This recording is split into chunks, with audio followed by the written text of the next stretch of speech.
Hey, what's going on, everybody? Brad here, back for another Let's Talk Jurassic. It is Wednesday night, 9 p.m. Eastern Standard Time, like we are every week. We're here Wednesday night talking about Jurassic, and I am very excited once again to be talking Jurassic. So tonight, I want to welcome back everybody first. All right, so welcome back to each and every person that is either returned from a previous stream. Thank you for coming back. If you're new here, I really appreciate it. I know we last week reintroduced going live over Twitter, so that was awesome. So welcome to any Twitter viewers out there. Thank you so much for joining us, and to all those lurkers out there, thank you once again for being here. And yeah, I am excited. Let me get that overlay. We are live right there. So let's talk about what we're talking about today. All right. So I figured I'd showcase just a few things that have arrived at the house. Nothing too crazy. I want to talk about what's on the way. And then of course I want to touch on the Jurassic World Evolution 2 video that popped up today. Hasn't it been nice every Wednesday night, or every Wednesday, I guess, we get some sort of new Jurassic World Evolution 2 video to pop up for us to talk about? That's been great. So thank you so much to Frontier for posting those. And that's why I've said this before, that I feel like Wednesday is such a great day to do these chats, because there's always some kind of news on a Wednesday or just before that. So it always gives us something to talk about. So we are here to talk about Evolution 2. I wanted to discuss, and this is like a touchy subject, I wanted to discuss a little bit of canon. So we'll open it up to some canon chat here. And then after that, I wanted to go over one topic and kind of discuss it with you guys, because I discussed it the other day with Aaron Beyer on the Jurassic Wire, and it is a topic about Isla Nublar. And I wanted to know if we should care. Should we care about this place anymore? Does it matter? I want to know what you think, because I had that conversation, like I said, with Aaron, and I want to know what everybody else thinks as well. So that's about it. I'm sure we'll touch on some viewer questions and stuff like that, but that's what we're going to be talking about today.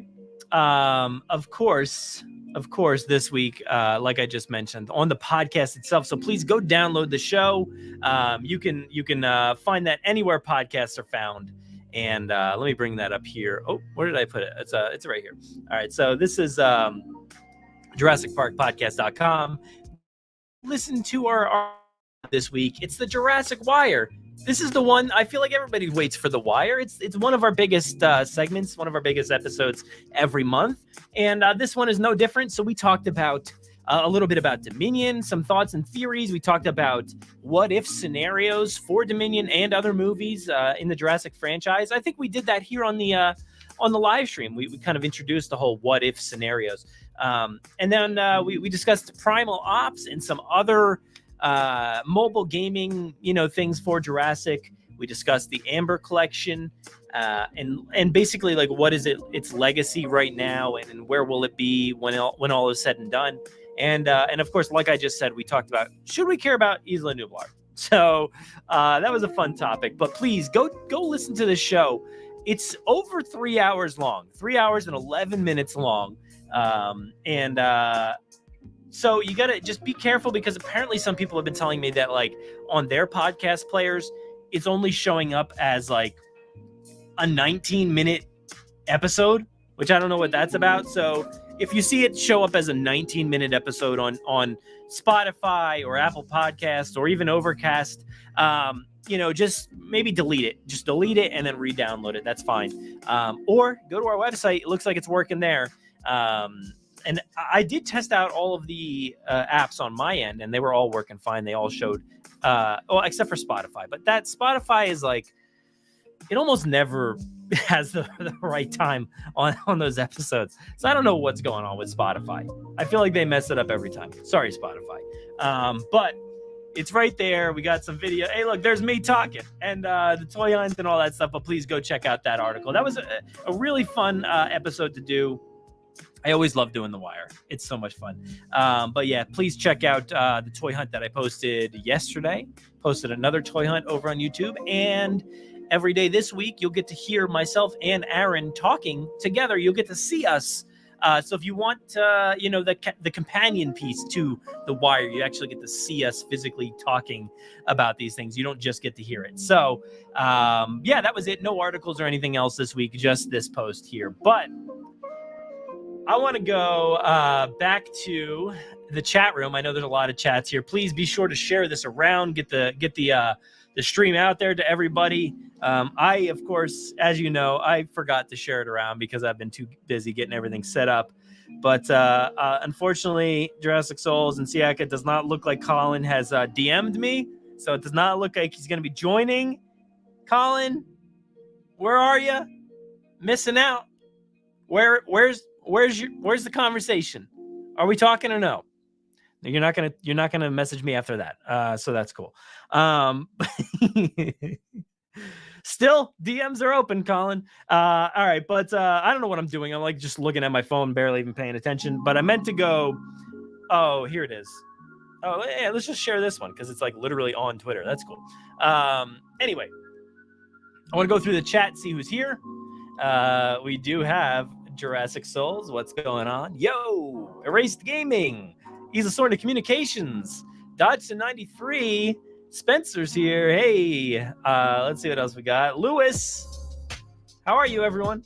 Everyone's doing good, I think. Oh, it skipped ahead to the end. My bad. Let's see. Carl Archimelian.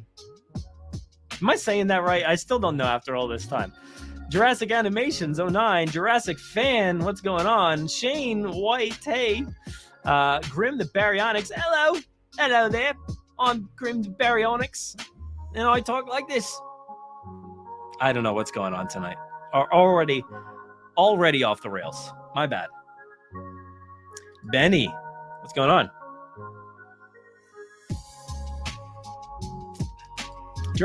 Serratic. Oh my God. Serratic. Jurassic. That's your name. That's your new name now. Jurassic. Redo the logo. Cretaceous Dave in the house. You're here. You made it. I don't know if you're going to stay or not, but you're here. And I appreciate that. Thank you so much. And you said, let's make Mary Owen. Oh, Mary Owen. Wow. That's great. I like that name. Happen. Looking at you, Michael. So Michael could not join us here tonight. He did message me and said he was working today. So not going to happen there. But we're going to make this happen. The more and more I think about it, you all got to reach out to everybody and let them know that they need to come on to the stream to come chat about Jurassic, and also that they need to come onto the Halloween, the one before Halloween, where we all dress up. It's going to be a Jurassic costume party with Mario and Mr. DNA and people like that. So you got to let everybody out there know that they got to dress up for Halloween and come on the stream. But just come on in general as well. So, all right. So what else we got here? Thank you so much, though, Dave. Thank you so much. And thanks for making some time. I know it's been a busy day for you. Let's see here.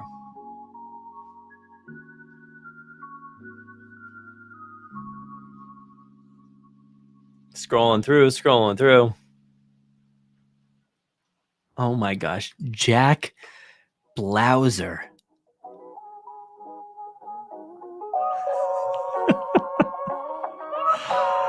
Oh my gosh.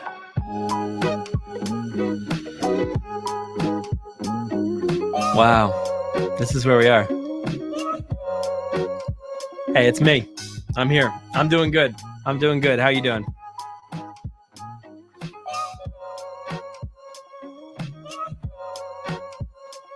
All right.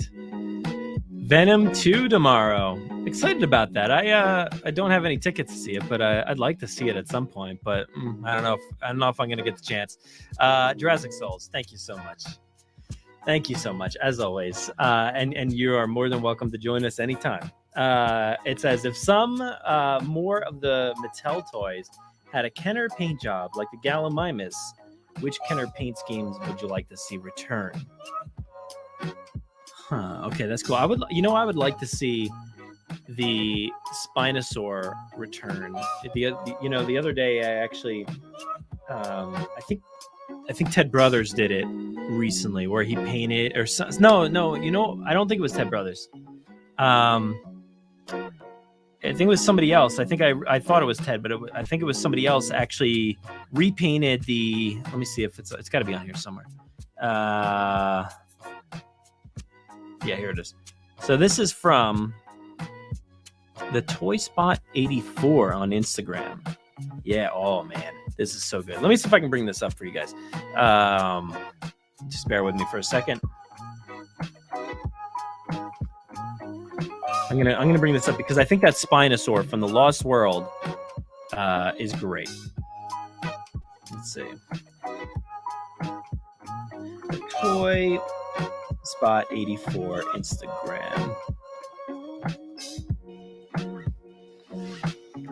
All right, so yeah. Oh, of course I'm not gonna be able to bring it up. So hold on, I gotta log in here. How do I get into this?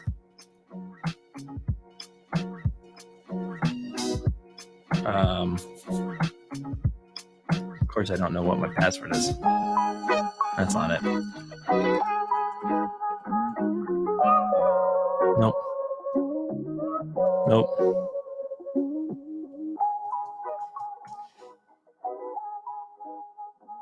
Is that it? There we go. All right. All right. So let me bring this up. All right. So here it is. Let's bring this up. How do I get this up here? All right. This is fantastic.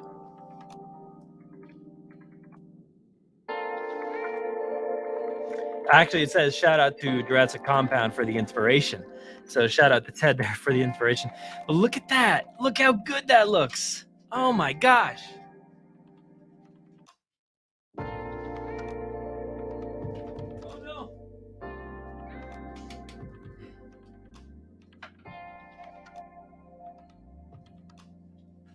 I love it. I love it so much. So basically, it's this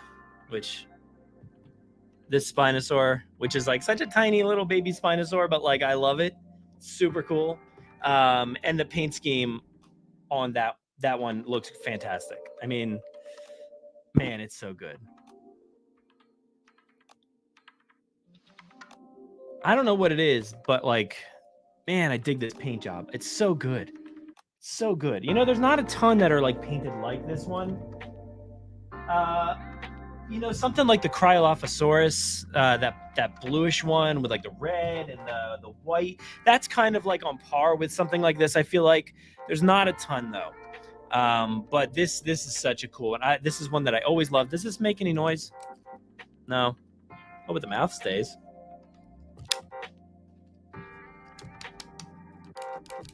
No. But anyway, that's a great one. I would love to see that come back. And like, honestly, the Toy Spot 84, bravo. Great job. Great work. That looks incredible. I would love to see that, and I don't, unfortunately, Mattel may, end up doing something like this one day, but like, I hope they hit, the nail on the head just like this, because this is spot on. I'm not sure if you'll ever be able to beat that, because that's great. What else do we have? Anything else?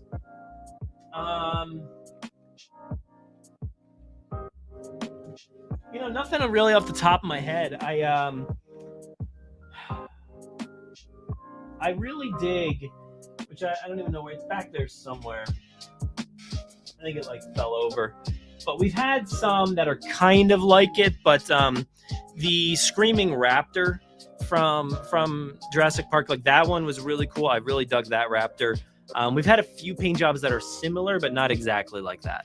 But that would be cool. I think actually like, I don't know. It's a little different. I was going to say like the Lost World Tiger Amber Collection is kind of like that, but it's not really.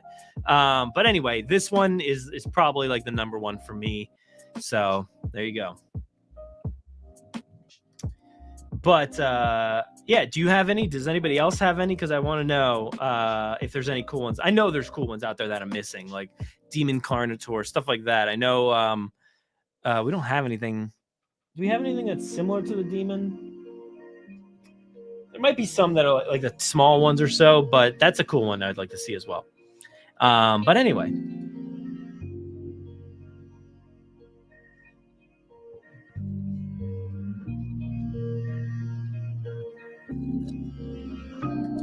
We might talk some soft canon. It's possible. Did Colin respond yet? Where is he? Colin, where are you? Gotta talk some soft canon with you. All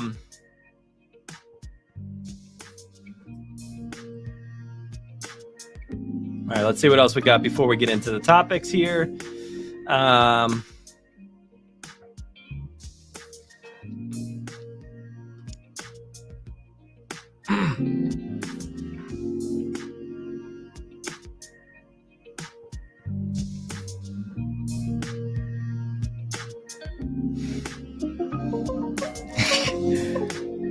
Dominic, what's up?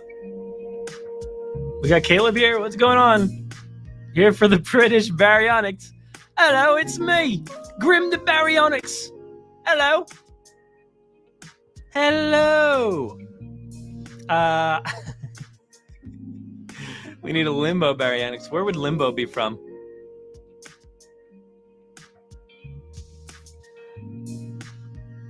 All right, so skip it through. It looks like you guys are still talking, but got Jurassic Dave here. All right, so let's go ahead and just kind of I wanted to show this because like I still haven't opened it yet, but this one I finally was able to track this one down. Like it took me so long. I feel like everybody's had this one for like ages probably. And I've talked about it before, like on my what do you call it? On my toy hunts and stuff like that. That I've kind of gotten like sidetracked from a lot of the Mattel toys recently, and especially stuff like this, like just like random stuff that's been popping out. I've been like failing on where to pick these things up. Where like are they exclusive to like Walmart? Are they at Target only?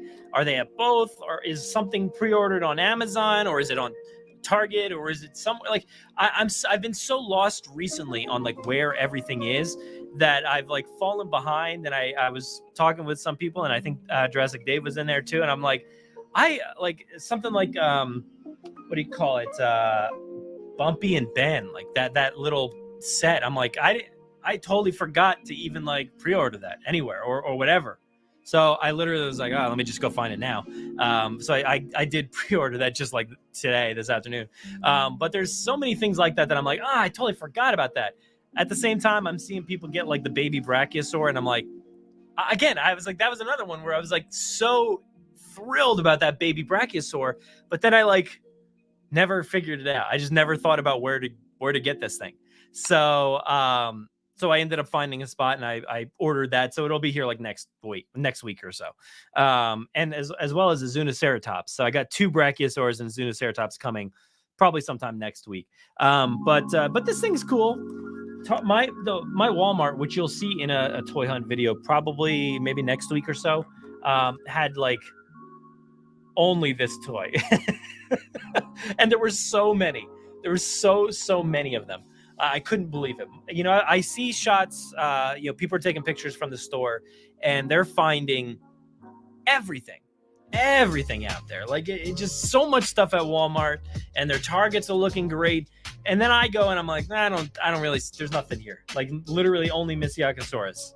And I think there was maybe like a Carnotaur or something like that. I know it was a Ceratosaurus at Walmart, but spoilers for the video.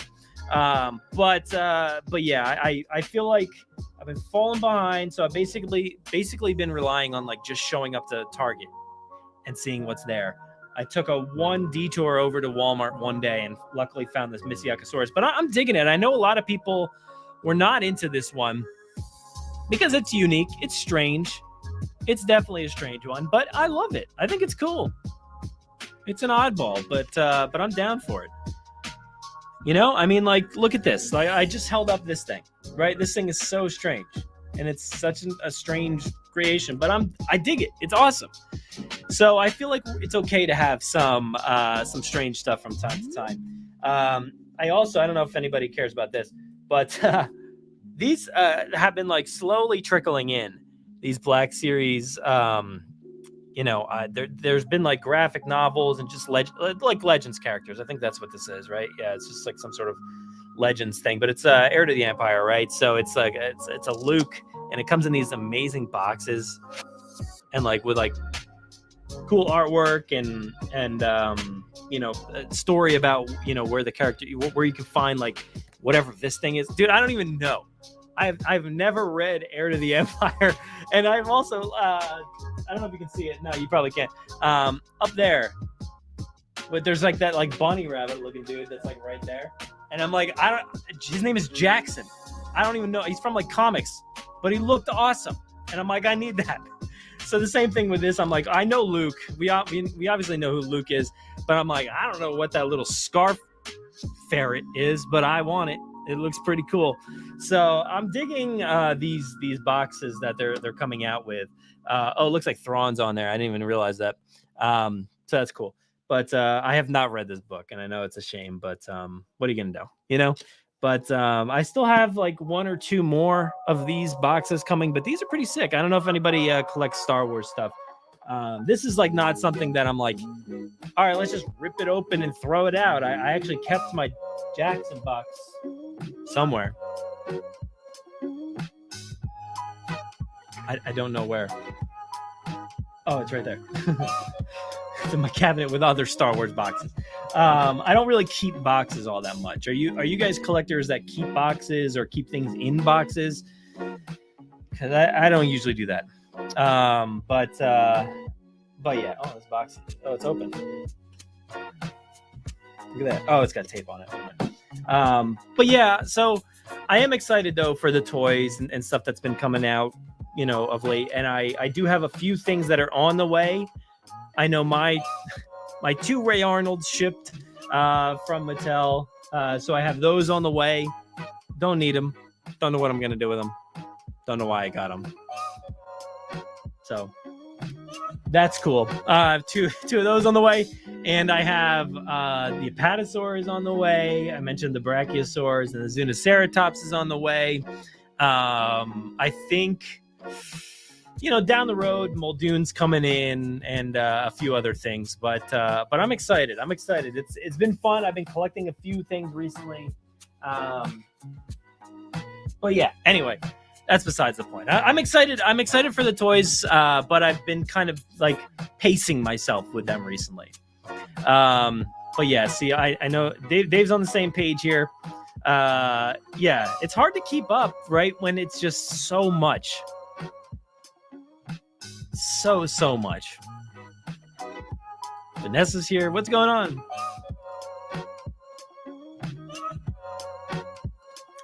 Isla Sorna Communications. Leave. Go do your project. And don't come back until it's done. All right? Get out of here. I'm going to ban you from the chat. No, I won't ban you. You're not what's that person who keeps trying to come back to the chats?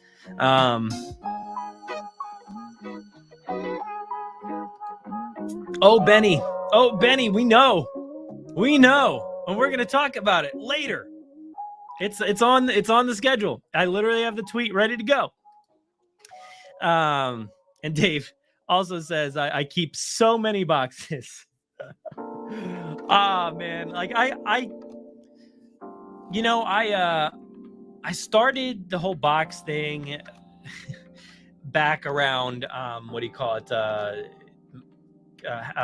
Hasbro's days in Jurassic World, and I'm like, all right, I'm gonna hold on to these boxes. And then like I never kept anything in a box, but I kept the boxes, and those boxes were so cheap, and I literally kept them all in the room next to me. There's like a storage room, and I'm like, yeah, I'll keep them. And then I'm just like, one day I just was like, okay, I'm done with these. I don't need them anymore. So I literally just threw them all out.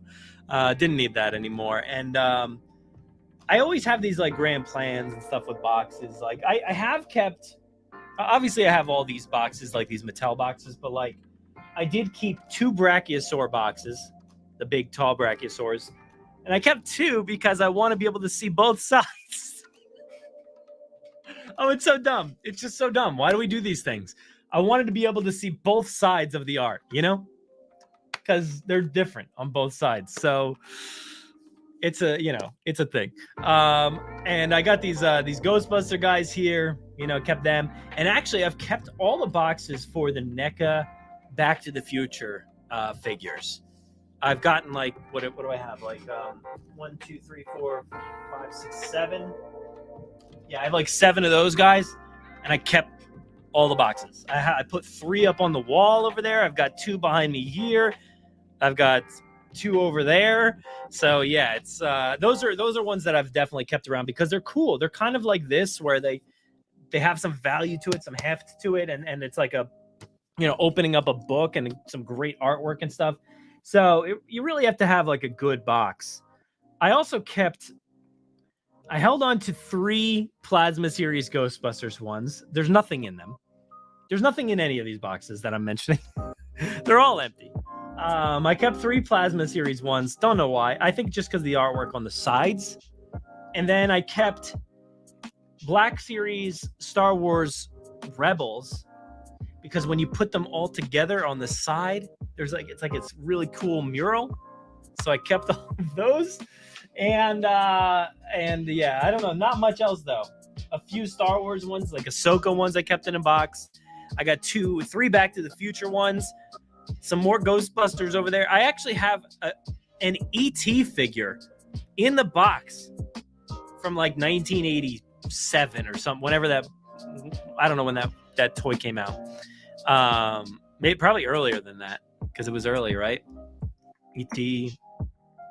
When was that movie? 82. Oh, so yeah, it was definitely probably earlier than that. Let's see. ET toy.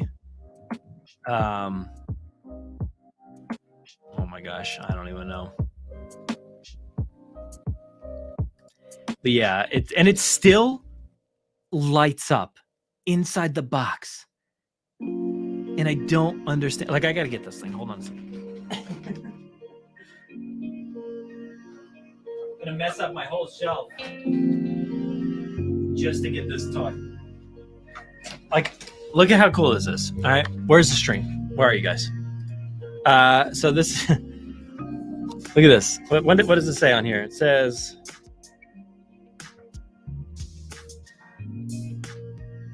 There's got to be a date, right? Oh no.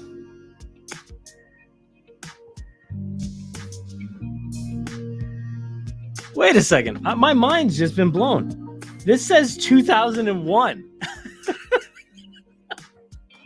Here I am thinking it's from like 1987. And it literally says 2001. Oh, that's cool. Heartbroken. Anyway, the battery still works from 2001.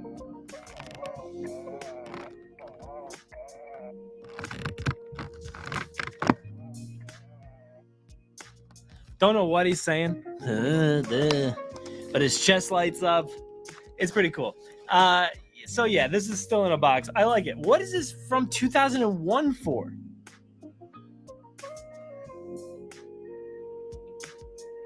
I don't get it.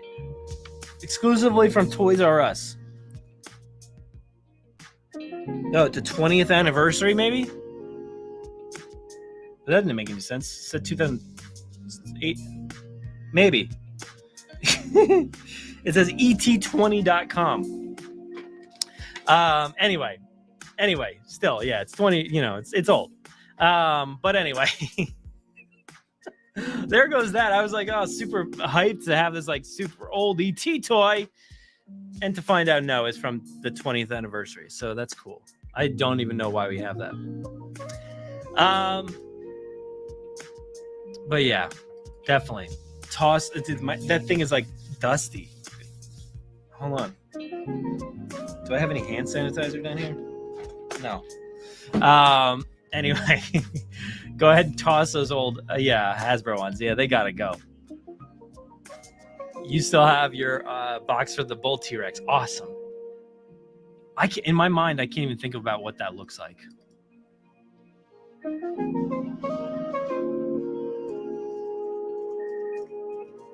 I can't even like. Oh, okay. Oh, duh. Of course. What am I thinking? Of course, that's what the box looks like. I can't believe I forgot. Why did I think? Oh, duh, of course. Anyway.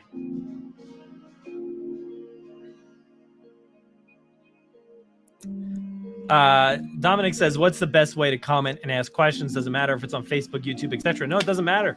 We get all the comments here, every single one of them come straight to me, and I can comment, I think, not to every stream, because I don't think I can comment back to Twitter, but I can comment to Facebook and YouTube as well.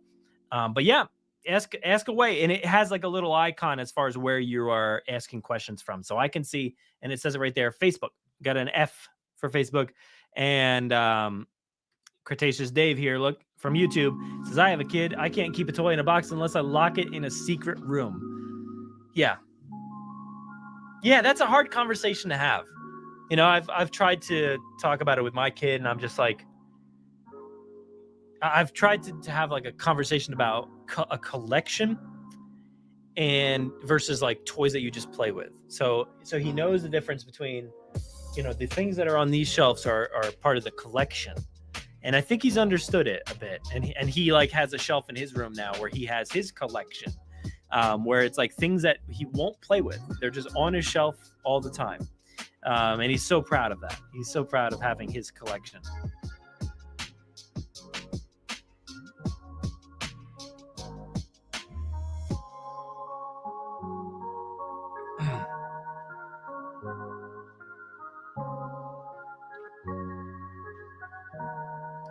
Let's see here. Z01. What's your favorite Mattel dinosaur so far? My favorite would have to be. Oh, there's. Can I just say a few? Can I just sit here and say a few? So one that's kind of always been my favorite since the beginning is the Super Colossal T-Rex. I just love that thing. I think it's awesome. Definitely one of my favorites. The one without the battle damage. And I think there's one that roars, maybe? Not that. Just a normal standard Super Colossal Rex. Like, I love that thing. I know, like, the Indominus, which I also have that. Totally forgot. That looks incredible, too. But, like, something about the Rex is just so good. I love that thing. Also, the Brachiosaurs. Love the Brachiosaurs. And the Suchomimus. The blue Suchomimus. That thing's amazing. I love it. I love it. No problem. You're old. We're all old. Look at us. We're all old. Anyway, what are we talking about now? So let's move on to let's move on. Yeah, I know it would summon you. You're here. I know. Suchomimus. Let's start talking about some of our topics for tonight. So let's go over to Jurassic World Evolution 2 and talk about this video that popped up, which is the park management guide for the park teams. So here we go. Let's go over there. Ready? Add to stream. So let's go ahead. Let me put my headphones on and take a listen with you guys and duck down this music. Bye-bye. All right. So here we go. Let's take a look at this video.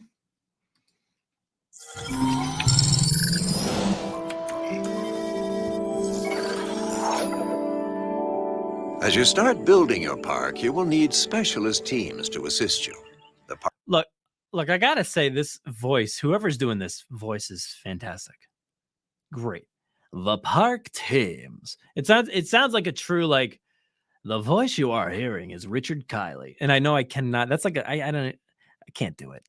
I can't do that voice. Not right now, especially. The park teams are a group of highly skilled professionals that help you maintain control and ensure your park is running smoothly.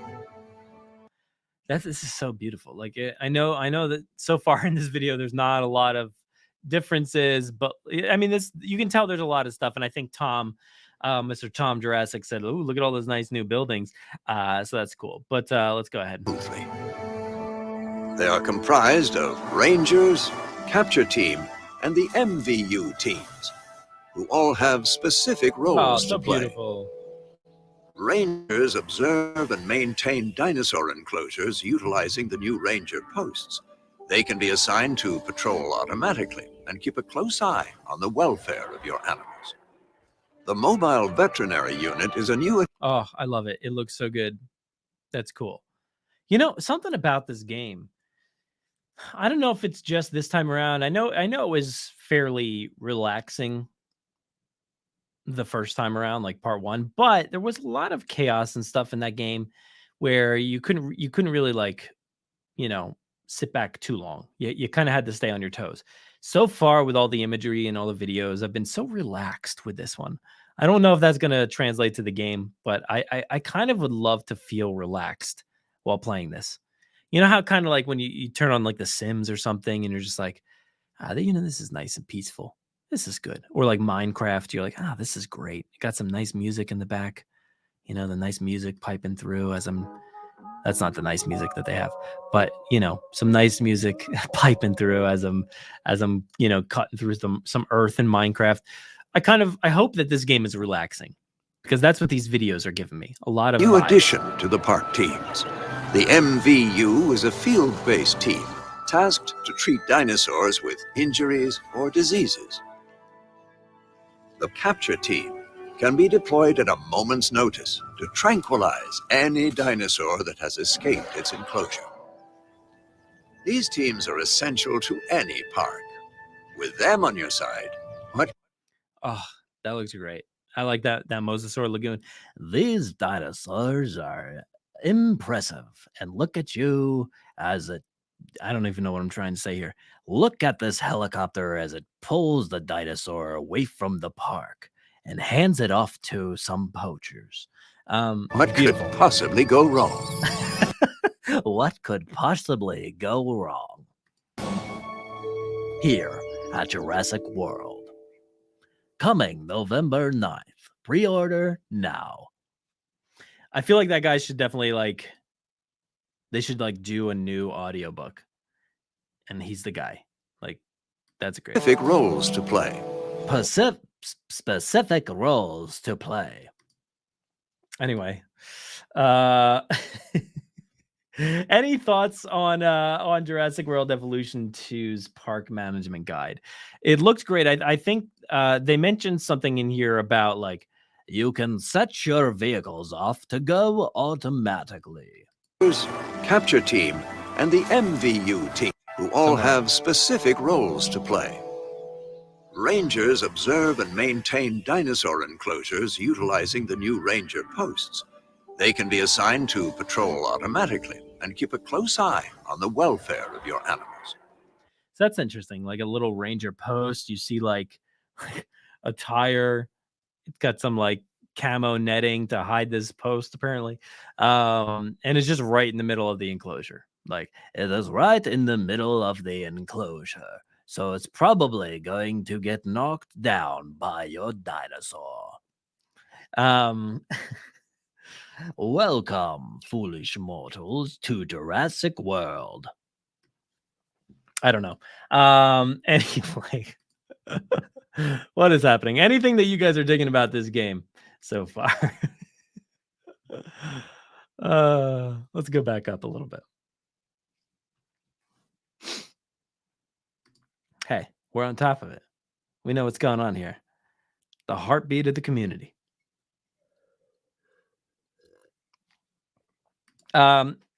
Jurassic Mag. No. Nothing that I've heard of yet. I mean, look, I think Lex is definitely coming. You know, Lex is certainly one of the big releases to come. I just hope, and I was literally talking about it on the Wire episode this week with Aaron, and we were talking about what's left. You know, Aaron was saying how they've really filled in Jurassic Park, and they've focused on Jurassic Park. And you know, basically we have Lex, we have Gennaro, well, who else do we have? Dr. Wu and Joffrey. I don't know if there's anybody else really that you could put in there. I'm probably missing somebody, but what's his name?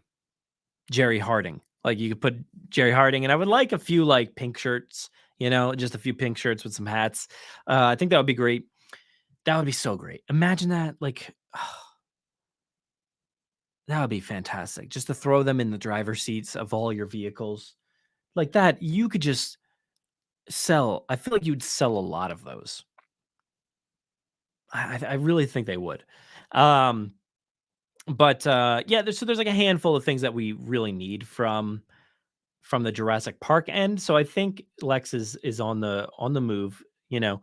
Um, and this past year we ended up getting 2 figures, right? We ended up getting um well we got no, I'm sorry. We actually did get 3 figures. I think we got 3 figures. We got what do you call it? Where am I looking? Oh, we got Ray Arnold, right? We got Tim, and we got an alternate Dennis Nedry. The other Dennis, I believe, was last year. The floral Dennis, and then we got the raincoat Dennis this year with the other guys I just said that I'm totally blanking on, Ray Arnold and Tim. So that's 3. That's good. If we got 3 next year, we could say those, Lex, Gennaro, and Wu. And I think that people would be pretty happy with those 3. Um, but we were also saying how, like, hey, it's Dominion year. So if you're going to do some legacy characters, they're probably going to end up doing the characters that we know that are in this movie. Oh my God, excuse me. The characters that we know that are in this movie. And like Ellie and Grant and Malcolm. And I was like, all right, well, we already have all those characters from Jurassic Park. Why don't we get like Lost World Ian? That would be fantastic. Or why don't we get Jurassic Park 3 Alan and Ellie? I don't know. Ellie doesn't really have like any kind of like iconic look from that movie, so it's kind of hard. She played such a minor role, but that would be great to have her in there. And we were joking because like she doesn't have much of a role, that the only thing you really see her do is like be on the phone and hold a baby. And other than that, it's like, well, what kind of attachment are you getting? Like, what does she have? I think the cell phone, like the satellite phone. No, she just had like a normal house phone. So like a house phone. Does she come with like a TV that plays Barney and like 2 kids? It's just weird. Like there's not much you can do with that character. Alan, they already came out with an Alan from Jurassic Park 3. Um, but yeah, I think we could definitely get another Alan in like a more accurate attire and stuff like that. And then the Lost World Ian would be great as well. And then we were saying, yeah, Sarah Harding needs a great figure for the Lost World too. But like, I really do want them to start filling in the Lost World Amber collection, or just like the 3 3/4 inch line. But I think in due time, I think we will get them. I wish Ellie had a bigger role in Jurassic Park 3. I really do. Such a bummer. All right, but let's move on here.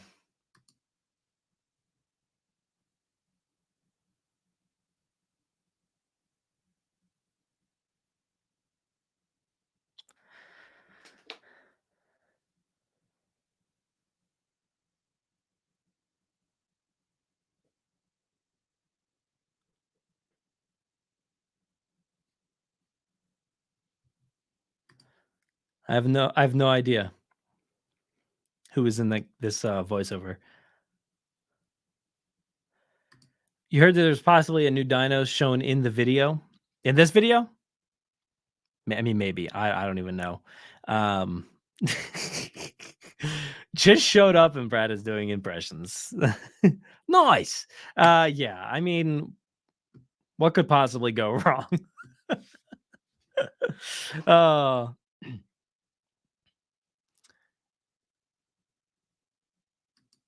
Which Jerry Harding? No, come on, Siaka. No.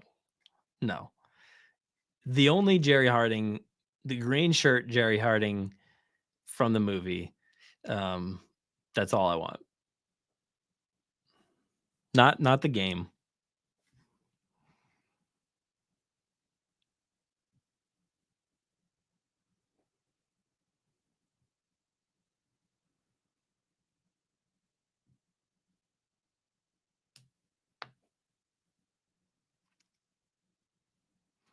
Yeah, that JP3 Allen was a tough one. I never got around to getting it, but I also like didn't care that much because it was just fine. It was okay. Um, they've definitely done that. I mean, they've definitely released enough to say, "Hey, we're past the Owen phase." You know, Owen was like the 2018 phase. Like they did a few Owens and we all got them. We got it out of our system. And you know what? I gotta put this music back on because it's too quiet. Um, oh, but it's muted. So let me unmute it. But I think we're past that. And like I said, I know the humans have been minimal over the past few years. But when you think about it, like we got 3 legacy characters this year. One was a repeat, but with a new outfit. So that's basically a brand new figure. Um, and then we also got a bunch of Camp Cretaceous ones as well. So we got, pretty much all those characters. So that, or we will be getting as well. So that, they will be coming out. But that's pretty good. I think that's pretty decent, for not knowing if we were ever going to get any more human characters. There was like a year or two in there where we're like, humans are dead. Like we're not getting any more human characters. So it's nice that they are finally coming back. And I think they're making their way into Dominion, where we'll see a resurgence of Owens. I'm sure we will definitely get more Owens, and other characters, like all the characters. So, which is a good thing because we'll get it. We'll get the new versions of the original characters, plus all the new characters and everything else. So that'll be good for Dominion. But yeah, I do really want them to fill in the Lost World, Jurassic Park 3, stuff like that.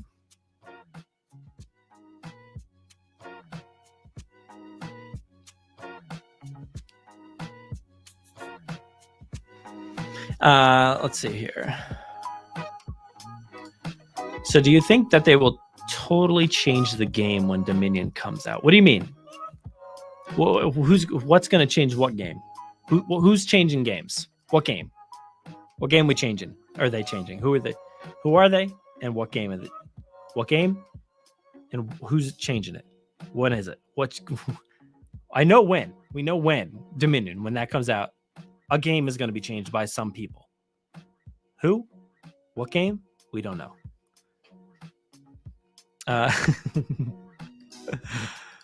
Oh, I meant to click this one. Jurassic Dave says, I'm pessimistic that the Legacy will ever get humans from the Lost World to JP3. We still haven't gotten Jurassic World humans. I hope I'm wrong, though. Yeah, I know. That's been a bummer. Like there could have been a great opportunity over the past several years to really focus in on doing that. You really could have blasted out all of JP back in 2018 and then moved on 2019, The Lost World, 2020, JP3, 2021. You've caught up to Jurassic World, and then you would have had Dominion, and it would have been so great. You would have had all the movies out. Mattel could have caught up completely, but now we're at this point where we still haven't even finished Jurassic Park, and we got one character from Jurassic World. No, not Jurassic World. Jurassic Park 3. And it's just all over the place. I really wish there was some game plan on some of it, because especially the Amber collection is so random and so strange. We just never know what's coming out when and who. Why are we skipping around from this movie to that movie? It's just all over the place. And yeah, I mean, I am also pessimistic that we'll ever get those as fleshed out as Jurassic Park has gotten. But yeah, I'm trying to be optimistic, but it's hard. It's kind of hard, especially because now we're getting to the point where Dominion. So, man, it's been so many years. 18, 19, 20, 21, 4 years, and we have not filled out Jurassic Park, and we've gotten Fallen Kingdom, and we've gotten Camp Cretaceous. So there's plenty of humans. I'd like a count. We need like an official count on like the humans. I would actually dig that. So I'm sure somebody has it.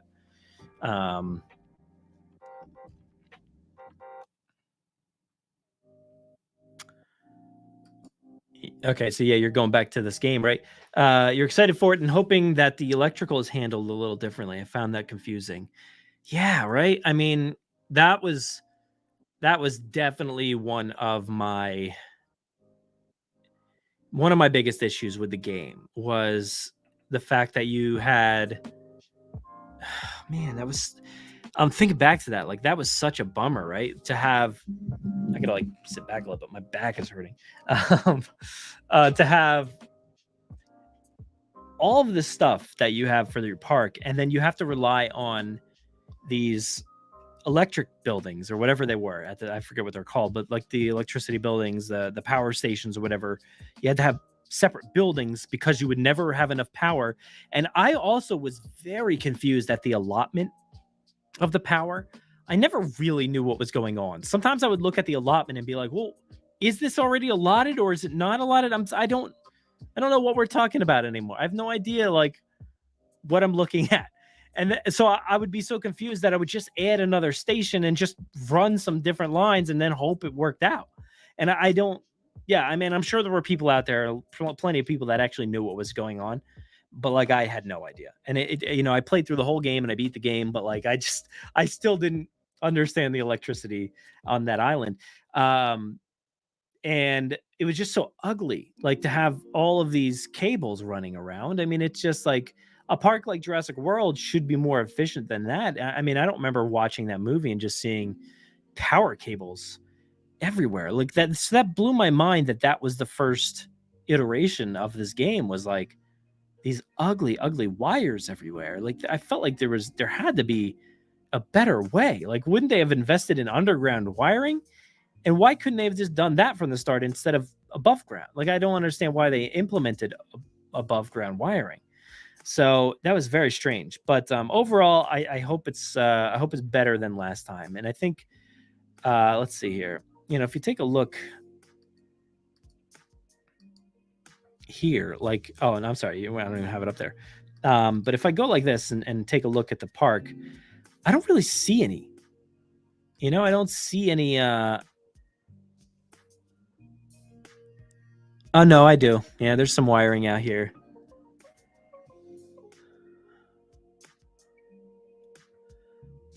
It's tough because like that's the only place I really see the wiring. I do see it come down here a little bit, so maybe it's powering things, but like I don't see anything over here. So I don't know how they would power up this whole area with something maybe only over here. So it's kind of confusing, but maybe they've minimized it. Maybe it's not as yeah, there's still definitely wiring in here. But I definitely hope it's easier. Like a shot like this in the other game, there for sure I would have had wires everywhere and it would have been the ugliest looking thing. So what I do like is actually there are these little pillars that kind of run along. I'm assuming that's like lighting for the walkway or something, but that's interesting looking.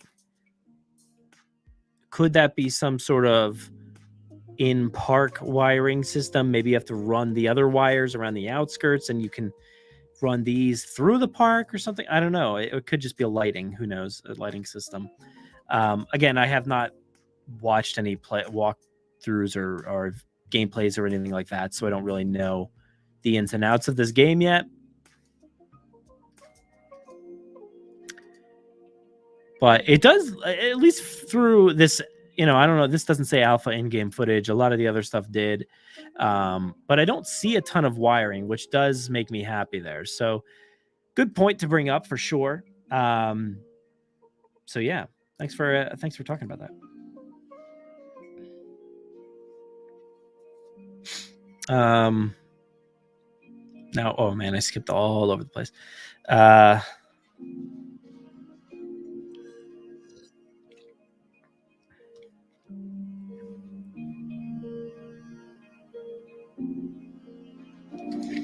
See, The secret is to connect the power stations to each other, like a central. Yeah, that's fine. Like I was fine with that. That I could do that, but like there was also other elements of the power that was very confusing. You know, it was very difficult. And yes, please, Steve, can we just get like solar panels and like, yeah, I just don't want to be able to have to worry about it. You know, I wouldn't mind if we just said like we just have to put these power boxes throughout the park or something. Like, you know how like out in your yards, sometimes in your yard you'll have like a big green box and that's it. There's no wires in some neighborhoods. That's great. Couldn't I have just put those around and we just like assume everything gets connected somehow underground? I would have appreciated that. I think it would have been a little bit more pleasing aesthetically, but you know, I don't know. We gotta let's talk about rewatching Jurassic World sometime and just look out for all the power lines. That I don't want to. I have no other motive. I just want to look out for the power lines. And if there's no power lines anywhere, then we wasted our night. Anyway, let's move on to our next topic of discussion.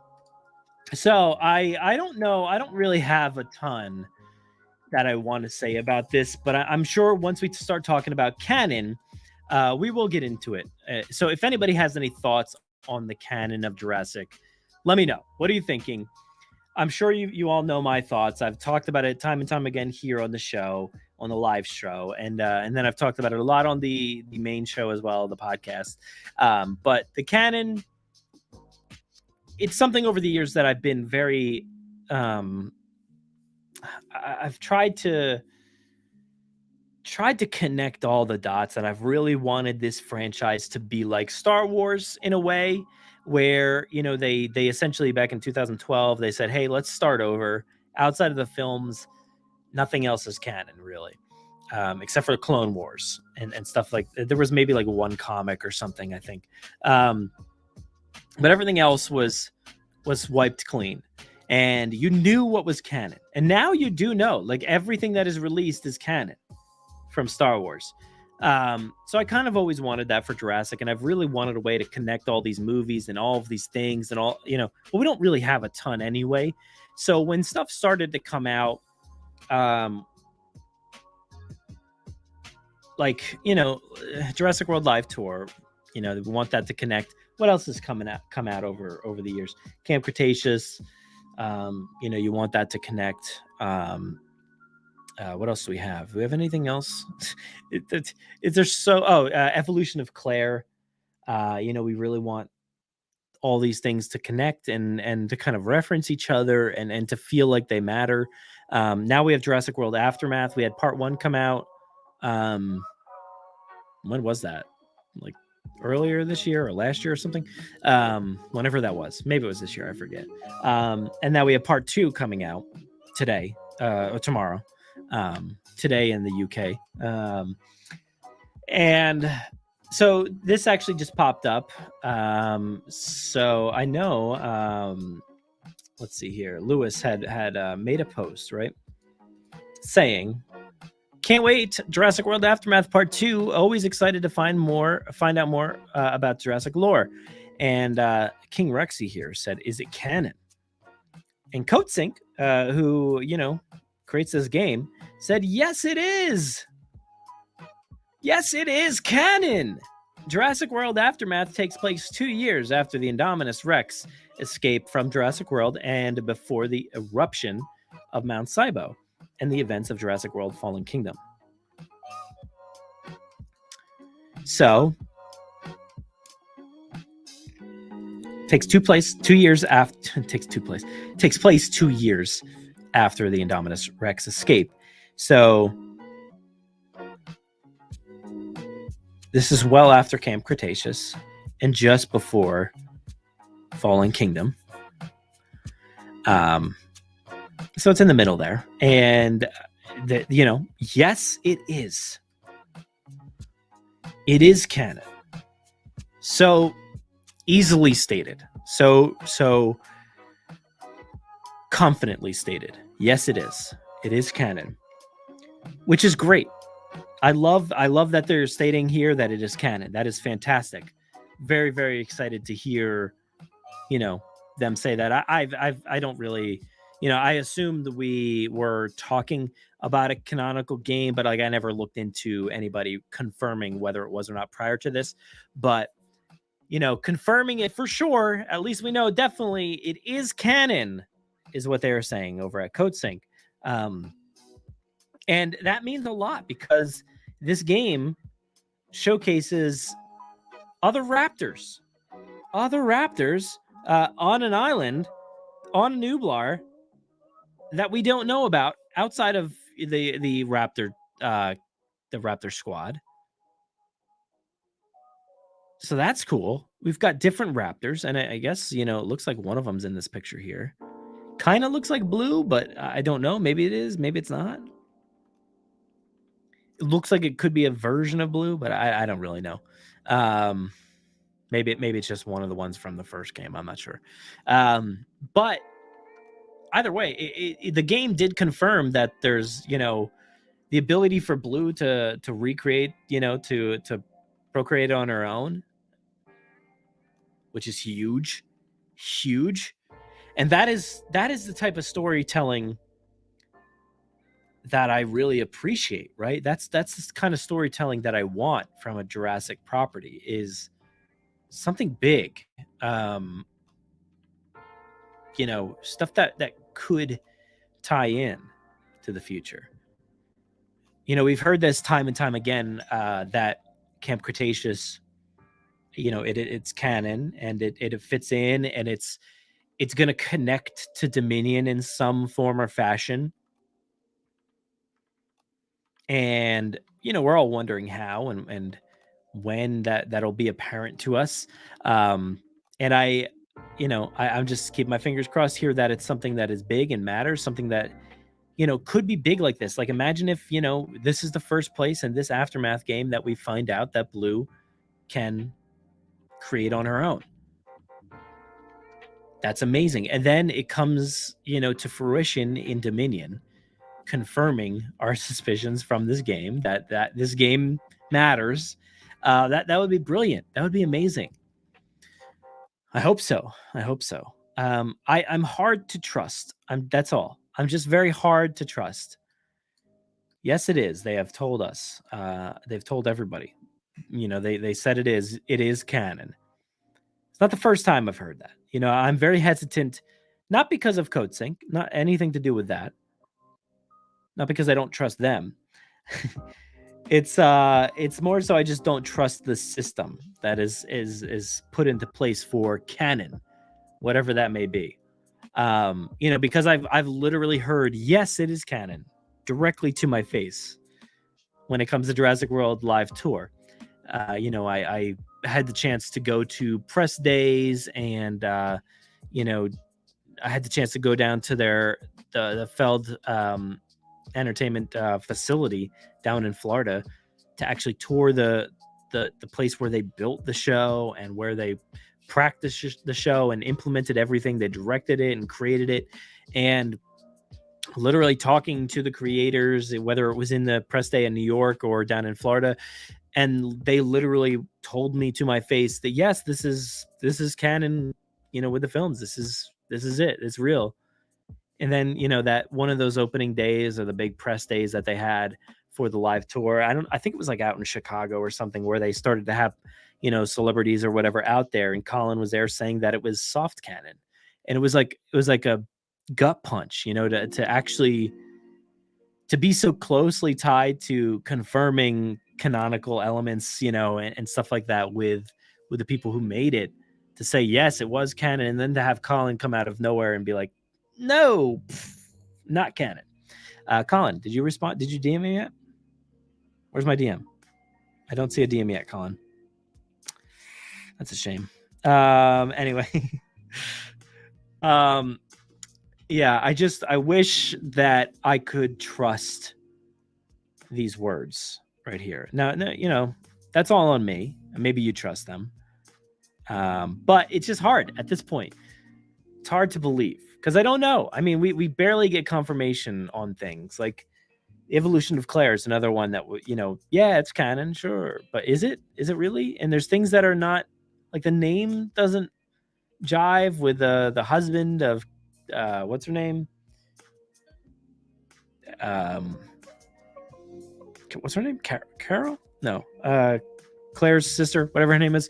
Yeah, so I don't know her name, but the husband's name is wrong also. So yeah, it's all over the place. And I think I've come to this point where, canonically speaking, I try not to put so much emphasis on canon with Jurassic, because when you consider the first three films, not much really mattered canonically. Those were like three separate films that had little to do with each other, and they made it work. And yeah, I don't know. I think it's probably best served that way. I don't know that this series is meant to be something that has threads tying in everywhere, but I think there's ways to do it. I just think that the ball has been missed in some areas. I think that it's just been not very put together in some areas. So it's a shame. It's a shame, but hey, I am happy that they've confirmed this. I am happy that they are saying that this is canon. And right now I'm like, all right, cool. This matters. This is meaningful. This means something. I still have not played either. I have not played one, or it does not look like I'm into playing two yet. So who knows? Maybe the day will come in the future where I can play these. But as of now, I have no Oculus. So what do you think? What do you guys think about canon? And yeah. Canon!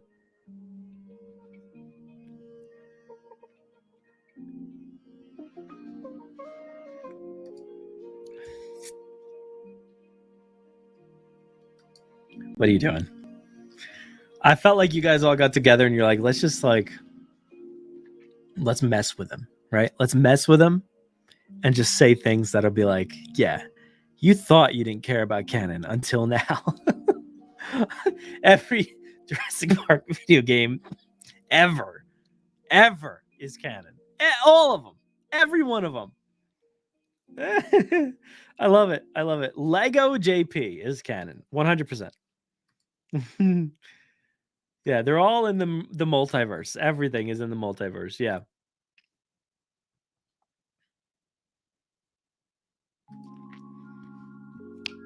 Well,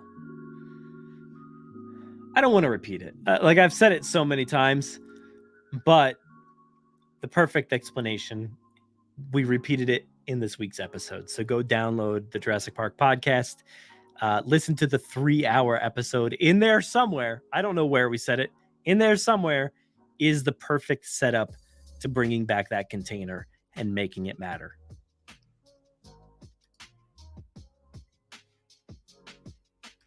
Thank you, Ninja Master Nick. Thank you.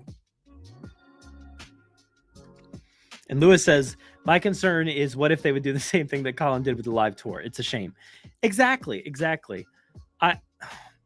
Aaron Beyer, co-host with me on The Wire, has this great, saying when it comes to canon.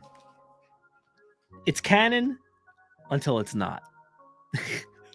And it is the perfect saying for this, that it is canon until it's not. So the live tour, it was canon until it wasn't. Until Colin came out and said, well, it's soft canon. And this is canon right now until maybe at some time in the future, Colin's like, it's soft canon, that game. It's a term, soft canon, that should not exist. Soft canon is not a thing. It's not real. It's like the boogeyman.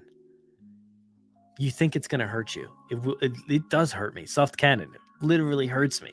But it's not real. It's not a thing. It's either canon or it's not. There's no in between.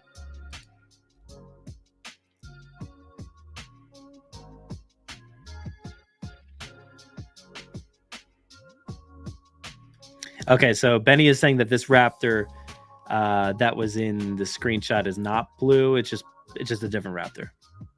Okay, cool. Yeah, I don't know. I have no idea.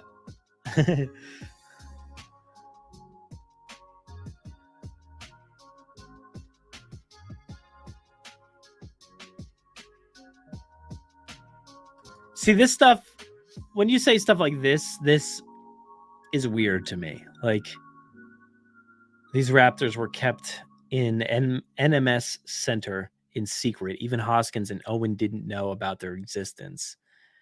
So that to me is odd.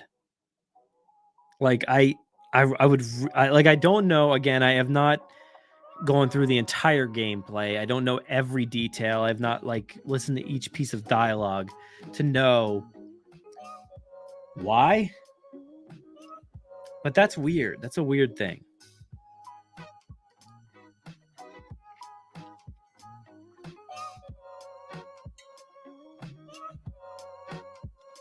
It kind of goes back to, like, bring that up again.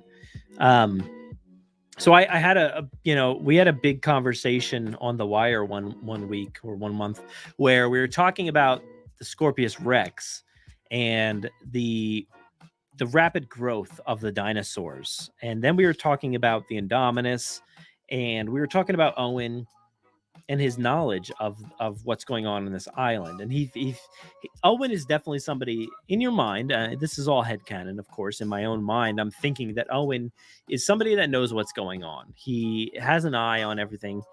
And if you talk about the confirmation of the Indominus Rex being born in 2012, I think somewhere in the back door, it says somewhere about, the Mizrani backdoor, it says something about the Indominus being born in 2012. So therefore it had to grow for 3 years. And so that means it's out there for 3 years. And Owen didn't know about it. He's literally finding out about it when it's already like adult sized in this massive pen that he didn't know about. Like, that stuff bugs me, that I'm like, I much rather accept the idea that there's the rapid growth, gene that's in all these dinosaurs, like we saw with Bumpy, where Bumpy grew up in a matter of days, to 2 weeks. Bumpy is fully grown, basically, almost a little bit longer than that. But yeah, that's more acceptable to me, because then I'd be like, oh, well, Owen wouldn't have known, maybe he didn't know because that dinosaur was born 2 weeks ago and now it's this big. So that makes sense to me, even though it's a crazy idea to think about. But when you introduce rapid, growth hormones and stuff like that in these dinosaurs, and you see one physically jump from baby to basically an adult in a matter of, how long was that? I still 2 months, I think they said, 2 to 3 months. That's crazy. So this Indominus could have been around for 2 to 3 months, and Owen maybe wouldn't have known about it. But I don't buy the fact that he didn't know about it for 3 years. So if these raptors are around on the island somewhere else, I'm not buying that he doesn't know about it. That's hard for me. That's really hard for me to accept.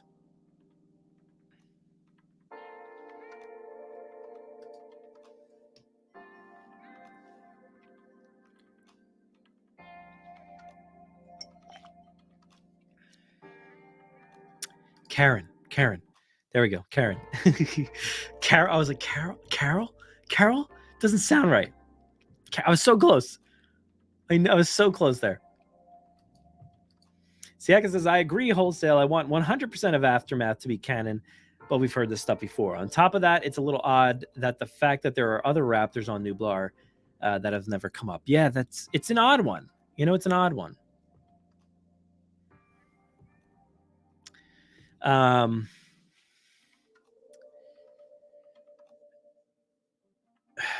I see.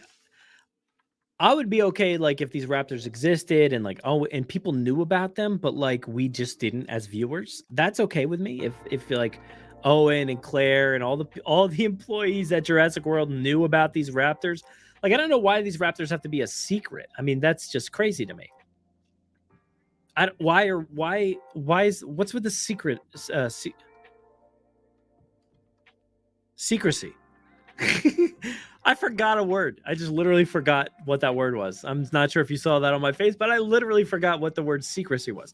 I just don't know what's with all the secrecy behind some of these dinosaurs and why. Like, I don't get that. I don't think that that's what this franchise is, but it's revealing itself to be that way. So there's secret raptors out there, and I don't know. I don't know what's going on there, but it's hard to believe. Like you're saying, it's kind of hard to buy into that fact as well. So Brandon, what's going on? Brandon says, "Hey Brad, I'm getting this weird feeling that Jurassic World Dominion trailer will be headed our way around the first few weeks of November. What are your thoughts?" You're getting a weird feeling. What's okay? I'm sorry. I hope you're doing okay. But the first, I mean, it could be. We don't know. I mean, it very well could be.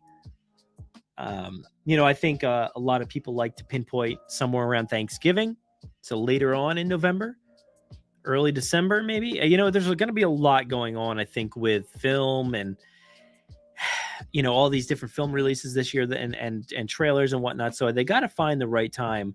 So I wonder if they'll play it by ear a little bit and see what's going on with other trailers and films. And but I think I think that's a fair guess. I think it's a fair guess, but I don't know. I keep thinking about it all the time. I'm like, every day I'm like, please let me just be like home at that time, wherever the trailer pops up, like whenever that is, just let me be home so I can like do some content, so I can film a reaction, do that stuff, and have a live stream with you guys. Yeah, that's what I'm hoping for. So hopefully they wait a little bit until November, so we're all ready for it. But yeah, I assume it is around the corner. And yeah, my Mr. DNA impression 100% is canon. Should be.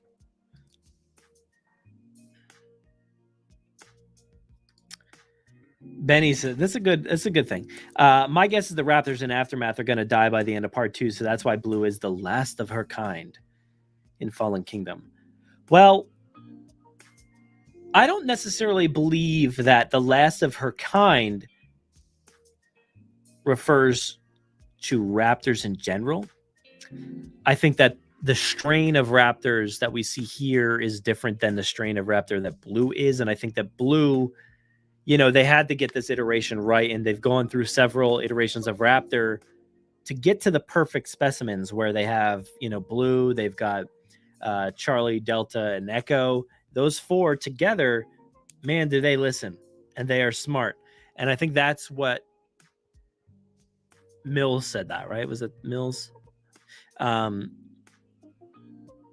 I think that is what is more so being referred to as the other 3 raptors got killed off by the Indominus Rex. Blue still survives. She's the last of her highly, highly intelligent, trainable velociraptor.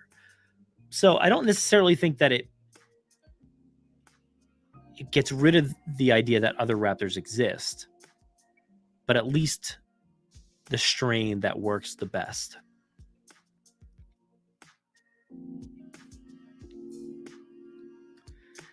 And Jurassic Mike says, I think the idea of canon is so tricky. I love Camp Cretaceous, but it's hard to consider it canon until we see it in a live universe.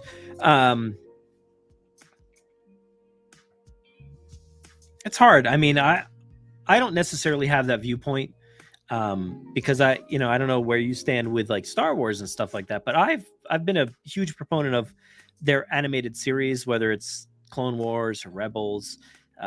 And the newer ones as well. Like, I just think that like those are awesome in their own right, and they deserve their spot within canon.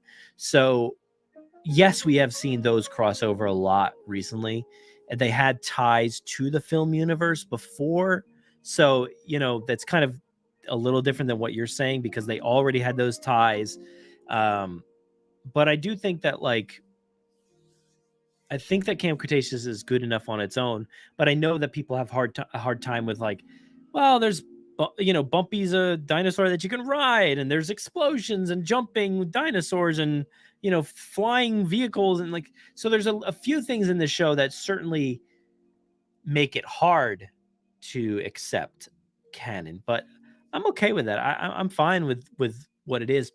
It makes it hard to like swallow, but it's not like Jurassic Park, the game, where there's things in the game that are literally making it impossible to trust that as canon. You know, like I know a lot of people still question that game, Jurassic Park, the game from Telltale.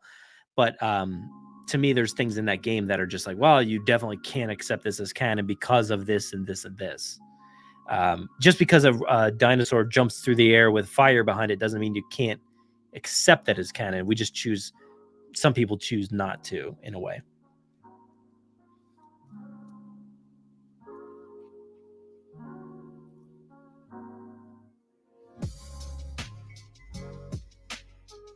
But yeah, I get what you mean. I get what you mean. It does make it easier when you have Star Wars, like going back and forth between all these different live action, and especially with Disney Plus and what they've been doing, it's been much easier to accept, I guess, in that way. And yeah, Jurassic hasn't really gotten there yet, but could.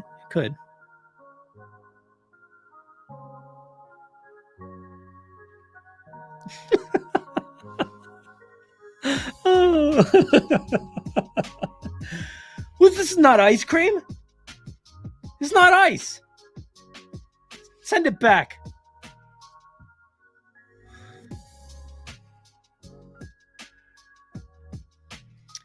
But Dave, coming in with some logic here. I didn't even think about that moment. Of course, we do see that shot-for-shot intro for Fallen Kingdom. And we do, of course, have, Dr. Wu. That is a nice tie between these two properties here. I don't know if we're ever going to get to the point where we see the campers in live action. I know people speculate that they'll show up in Dominion, but I don't buy it. I'm not sure I don't think that we're going to go that direction, but that'll be cool. But I don't know. I think that there's enough things. I mean, the park itself, the island itself, there's so many details that really connect these dots. And, I don't think it'll be canon until birthday guy Eddie shows up in the films somewhere.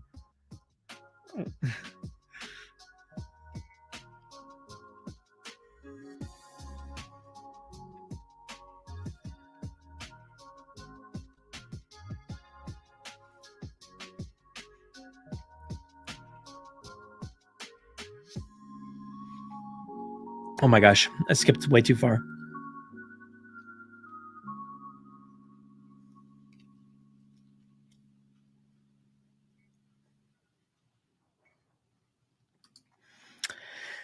Yeah, I like your thinking, Steve. Or it's not canon until it is canon. That's some good stuff right there.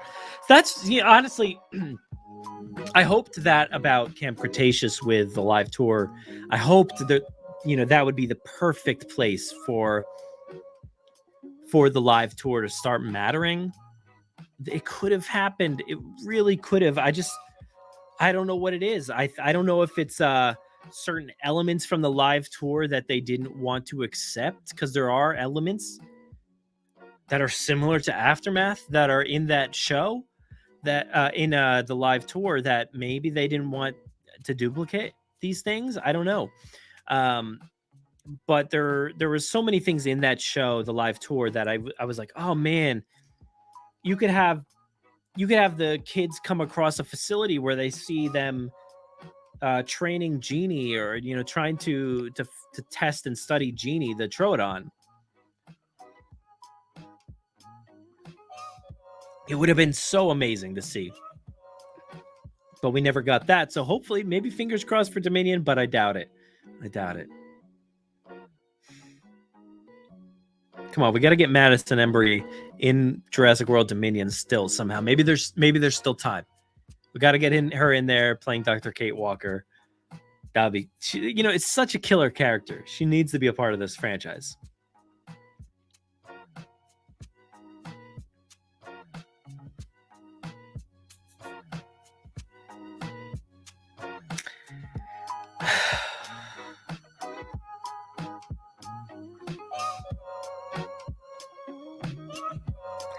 I mean, sure, there's different projects, you have different leads, but like, who is in charge of this other project? Who? Is there another guy that's like Owen out there somewhere that literally was just like, oh, the Indominus got out? Oh man, I guess I'm gonna leave. He just left and he didn't do anything to help.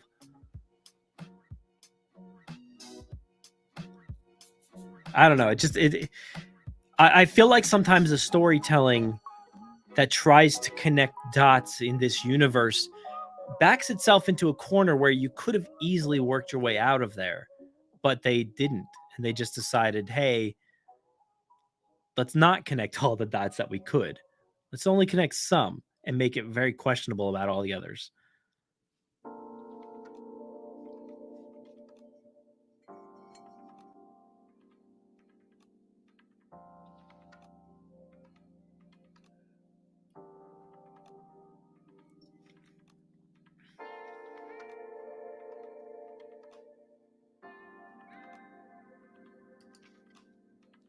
I don't know. I don't think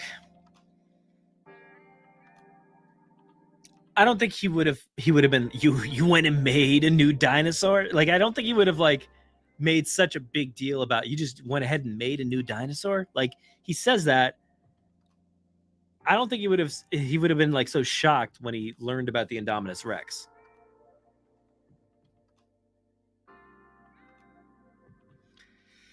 And I know that there's like, there's need to know groups and there's NDAs and stuff like that, but like I just don't buy it. There's so many people working at this place, and I think that he would have seen this massive structure going up and would have known more about it,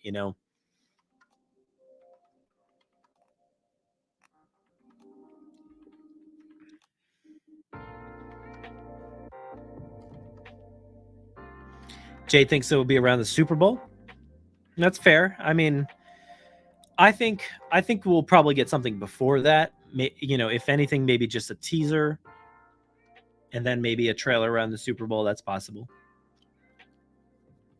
It's so hard though these days. Trailers are like either 2 years in advance or 3 months in advance of the movie, like with Spider-Man or whatever. Like you just don't know like when trailers are going to hit anymore.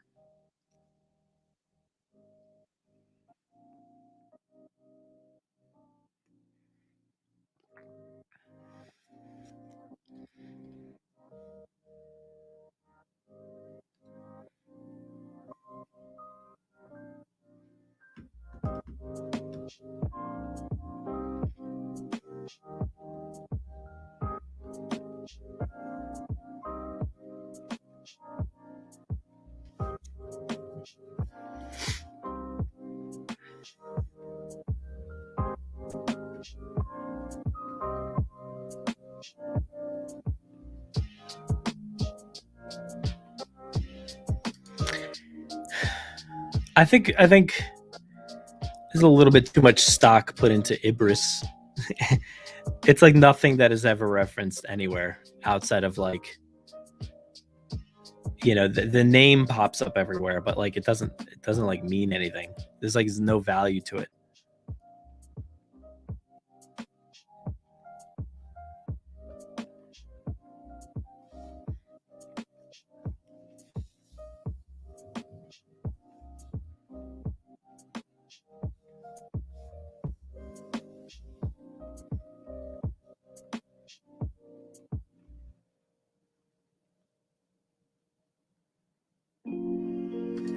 What's up? Join in late. No worries. We're almost done here. I had another topic, but we'll probably end up cutting that. Maybe we'll talk about it for a second.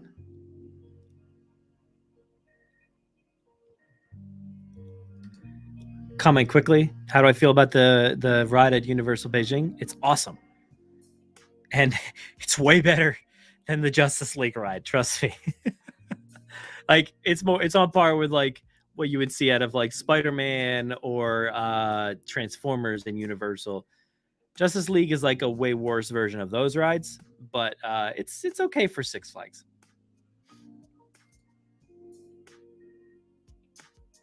That's true. Brooklyn is in Falling Kingdom. If you were in like a Dolby Cinema and sitting in the back left corner, you could hear her in the background say, "Hey, Brooklanders," and then you knew she was there, but you never saw. Like I never physically saw her, but you saw her say, "Hey, Brooklanders," and just knew she was standing there with her phone, and like, yeah, of course. And then that was like also right when the Dilophosaurs, you heard the Dilophosaur there, and then you heard, "Hey, Brooklanders." So, yeah.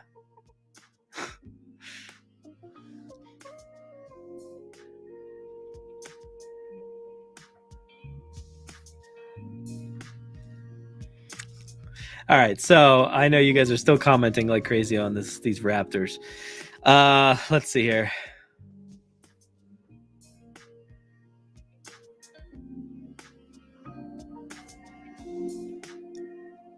See, I don't know when the trailer for season 4 is coming. I just every day I keep like checking my inbox. I'm like, where's that email?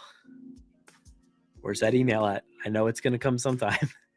They usually give me a heads up when the trailer's about to go, so we can like type up some articles and get the ball rolling. So usually I'm like checking my email, like hoping to see something from DreamWorks, like, oh, finally it's here. But nothing yet. Hopefully sometime. Hopefully, yeah. I mean, assume in October, because literally, we've got one more day of September left. If it comes tomorrow, you were so wrong, man.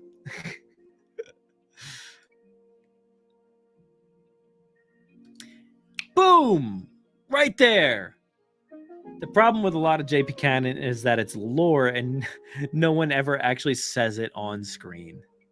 I think you nailed it. I think you really did nail it. And there's nothing wrong with lore. Like, I love lore. I love the idea of diving into lore in all these different aspects. And, I think it's something that makes the world a much, richer environment, a richer place to think about and to talk about with other people on the podcast and with you guys. But like, at the end of the day, like, it feels like, if it's not mentioned or not kind of referred to in anything that matters, that like, they could just dismiss it, get rid of it at any point and just like let's never talk about the evolution of Claire again. We'll never refer to this thing over here. Eventually, like, Camp Cretaceous, they'll just be like, who? It's Camp Jurassic. You can go visit it at Universal. It's at like Islands of Adventure, or like out in, Beijing. That's the camp who?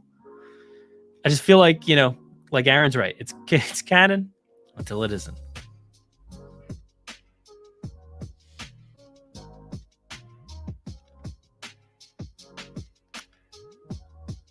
But anyway, all right, let's move on to our final topic. We'll do this one quick.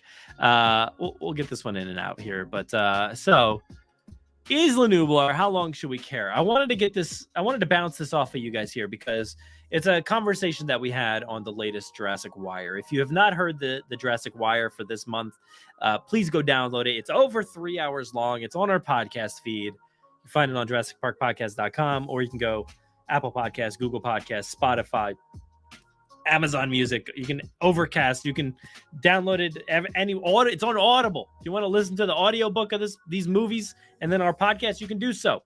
But yes, please go download the podcast and listen to the Jurassic Wire, because we were talking about Isla Nublar, and we were talking about which we do here a lot on this live stream, the fact that we talk about how much we go back to 2015. And I know you guys love talking about that with me, about, we just cannot quit 2015.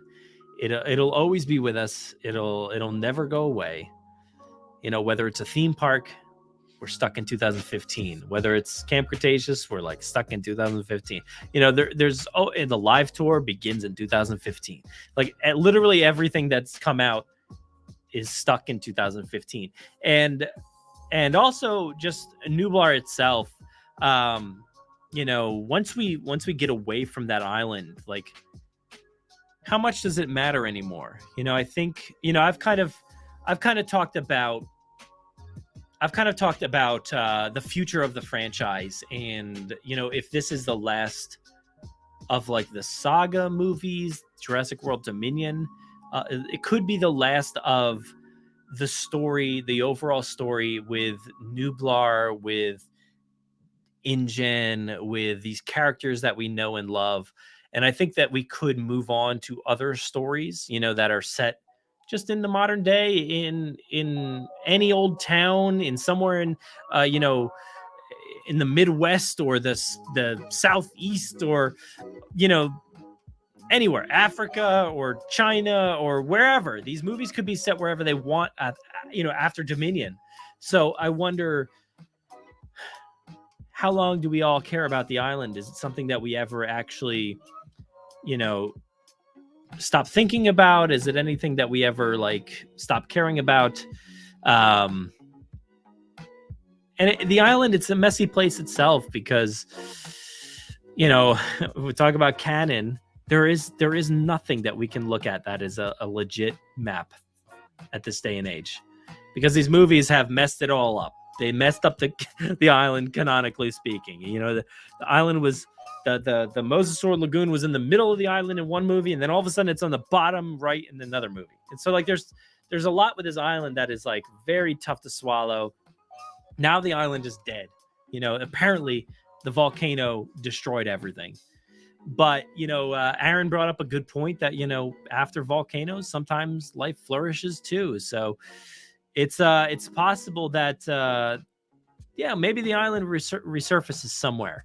And Aaron brought up a good point in his conversation when we were talking about this subject, and he said he's not sure if he cares about stories not set around the theme park. And I can't blame him. I don't think that's a terrible outlook. It kind of sucks that is his outlook, that he's not sure if he can care if it's not centered around one of the islands or this, this theme park property. But I understand it. I kind of get it. I get where he's coming from. So it's tough. I mean, I don't know. Do we forget about it? Do we move on, or will it be something that we're always looking to go back to? Do you think we'll consistently and always be pitching ideas to go back to Nublar? Not necessarily to say, hey, let's set up another park, but to say, hey, let's do a prequel. Let's tell a story in between, 1997 and 2001. Okay, now let's tell a story between 2001 and 2005. Hey, let's go from 2005 to 2015. And it's do you think we'll always be trying to tell Nublar stories? Do you think it's something we're going to care about forever? And I kind of brought up the point about the future of the franchise and these other stories that we could tell. And I don't know. I think at some point we might run out of real estate in a way. You talk about Jurassic and also other dinosaur movies or franchises or whatever, and it's a real slim club. I mean, there's not a lot out there. There's some one-offs, there's some animated things, there's some other small series and stuff like that, but Jurassic has always taken the cake, and they've been the only thing out there producing big quality content when it comes to dinosaurs, really. So when you take away the island and when you take away the theme park elements and InGen and all that stuff, does it matter as much anymore? Does it just become some generic dinosaur movie? I don't know. I'm not sure. What do you think?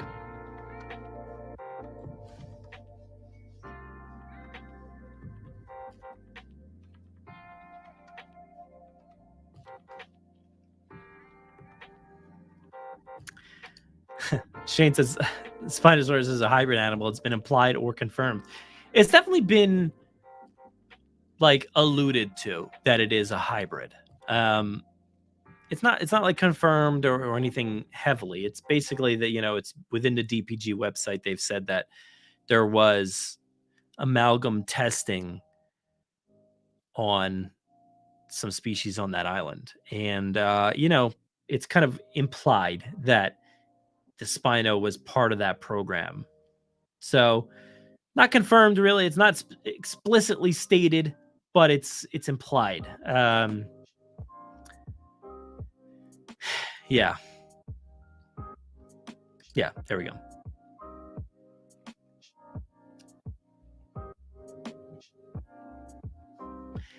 Yeah, I think the idea, which this is something that I dig, it's like, hey, let's just put this little blurb in here on the website that says, there was some testing going on during this period. And it makes you think. It doesn't confirm anything. It makes you think like, oh, I wonder if the Spinosaurus was part of that testing, and if it could be a hybrid, or the first of the hybrid testing. It could be the reason why it is the way it is, the way that it's not exactly like a Spinosaurus that we know. That it could be a little bit more agitated than your typical Spinosaurus.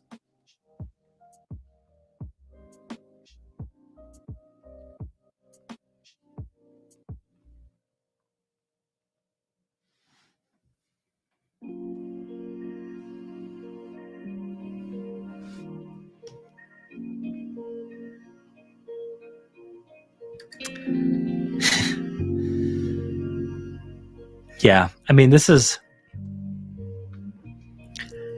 a deep conversation, because we were never made to worry about the fate of Nublar itself until Fallen Kingdom, while Sorna is introduced as something to protect. Yeah, at the end of even the beginning of the Lost World, they really talk about how this is a place where we really want to protect these animals, to give them sanctuary, to to have like a hands-off approach to these things. And they want to basically like make it like a biological preserve, something where these dinosaurs can flourish. But literally the same thing was happening on Nublar. It's like, it's so weird that like this movie decides to go, like the Lost World decides to go to Sorna.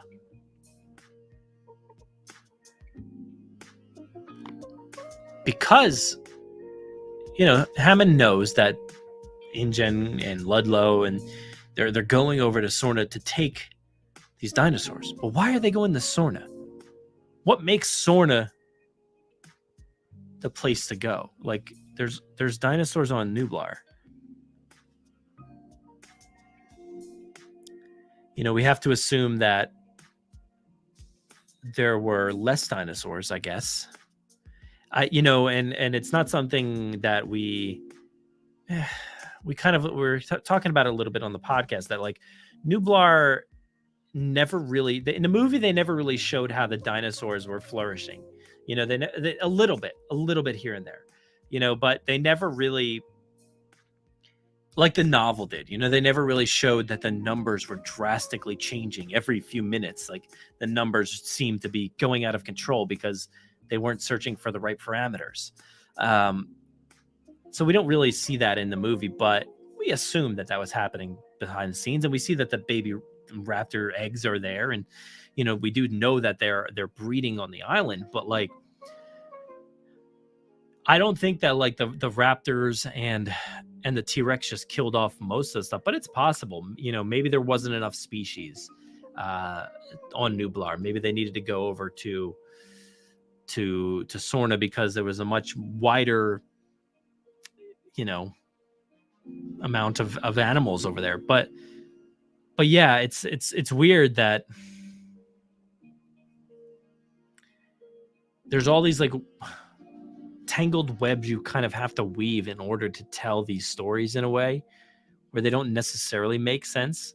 But it's quite obvious that like, yeah, the reason that Sorna is introduced is because of the novel, right? And in the novel, the island was destroyed, and they did kind of set that up within the movie of the Lost World in that deleted scene. But they're kind of alluding to the fact that this island has been destroyed, where all biological, something or other. I forget what the wording is, but they do kind of make reference to all the animals being killed in a way. But that scene was cut out anyway. So the reason that the Sorna exists is because of the novel, because in the book that they destroyed the whole thing. So it makes sense in the book why there's another island, but like, I don't really get it in the film. It's kind of cool and a fun idea. And trust me, I love Sorna. It's probably my favorite island of those two. But it is strange.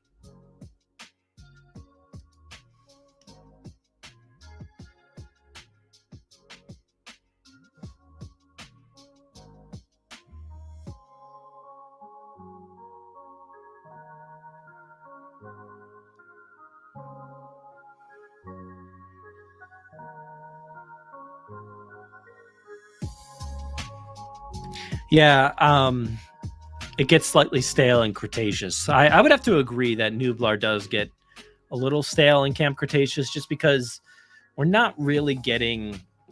You're getting the assets that they made, right? You're not getting a ton of stuff because they're not throwing so much money into the show where they can create assets for each and every corner of that park. I don't know if this is like not running as smoothly, but so that island kind of got a little stale because a lot of it felt the same, and it didn't feel like there was a ton of detail in a lot of the jungle shots.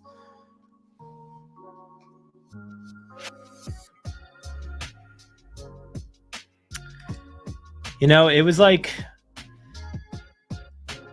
looking back, and there's a quote that I want to reference here from The Walking Dead's next episode, but I'm not going to because, you might not have seen it yet. But there's a quote in the, if you watch the show, there's a quote in the next episode from Negan that feels a lot like this quote, this comment here, that, yes, they should have dealt with that island from the very beginning and just moved on, and that kind of probably would have been best, unfortunately, to say in the Lost World, that island doesn't exist anymore. You cleaned up a whole huge plot hole and a lot of issues, canonically speaking. If you had just trashed the island, just blow it up, destroy it in between movies. It's not anything we needed to see. But one little comment from that boardroom, that everything's gone, that nothing exists there anymore, and this is the only island that matters. That's why Sorna matters, that we have to save this island. It would have made a lot of sense, but but they didn't go that direction. But it would have made a lot less of a interesting time now, right? Like, now it's still so much fun to talk about Nublar. I didn't get to my answering of the question of should we care.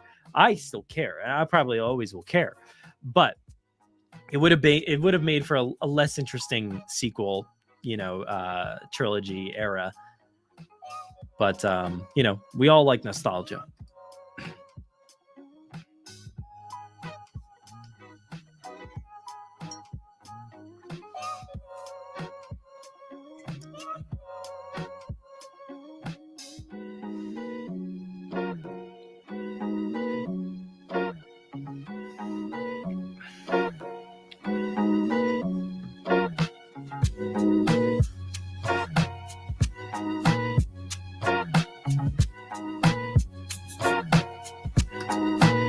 Thanks.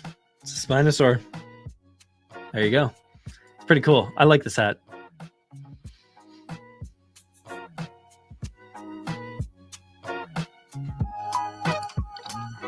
Yeah, Sorna will definitely be referenced in Jurassic World Dominion, and assumingly so, that's probably the tie to Camp Cretaceous in some way. But who knows? That's to be foreseen.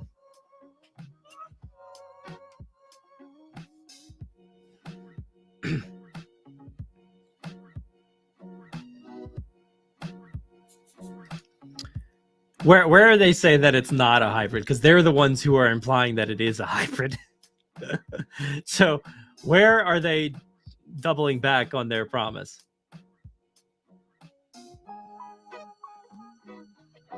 See, I feel like a lot of things that they're like, well, we didn't say it was.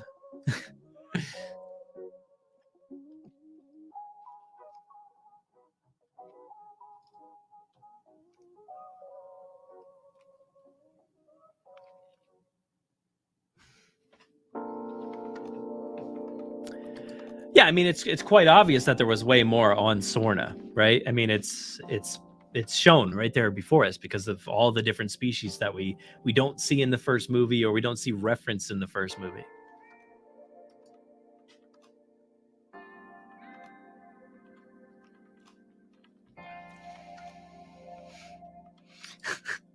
You did not pay attention to them talking. I could see that. I mean, you know, it's a lot to grasp as a kid, these movies, you know, those first two movies specifically.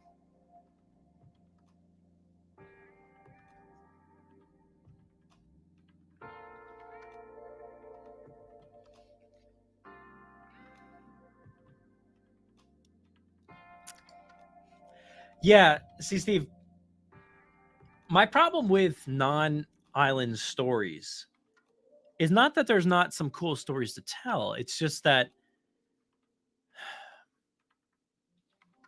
I don't know how interesting a lot of stories would be. So we were talking about it on the show that, like, okay, there's a few options you have. Like, we've always talked about, hey, wouldn't it be awesome to have a raptor story centered around a pack of raptors that are on the outskirts of some town? You know, a very isolated town, and people are going missing or kids are going missing. It's literally the village, but with dinosaurs. That would be an amazing story, but it's a one-off, and that's it. That's the story. You don't really make a sequel to that. You can't really make another movie about raptors in a different place. Like, that's just nobody, you know, that's too much. And then another option, you know, we've always talked about is the mosasaur. Like, it's like a, you know, we could have like a Jaws type movie. And that would be cool. That would be cool. Another option is like, hey, let's what was the other option? There was like three options. I don't know. There was another option out there somewhere. So there's a few options that you could go towards, but it's just like, I don't know. After a while, and I think Aaron put it correctly. It's like, when do they not just seem like sci-fi movies, like the Sci-Fi Channel or whatever that place is called now? You know, do they end up just feeling like that, like where it's just like, hey, it's another, you know, straight to TV dinosaur movie? I think the lore is something that really makes these movies special, and the history and Hammond, and you know, that knowing that history is back there, that makes, I think that's what makes these special.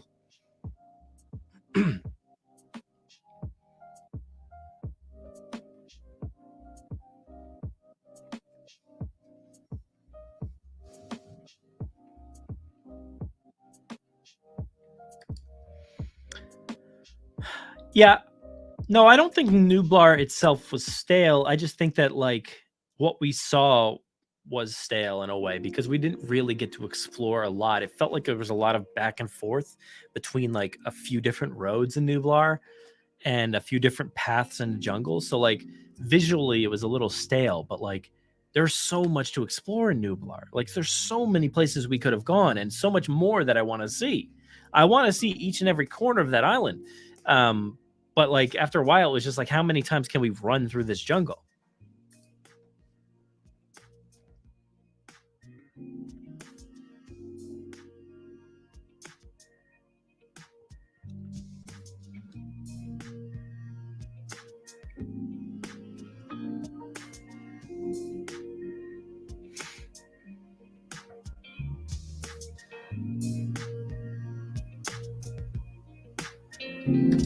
Okay, what are we talking about here?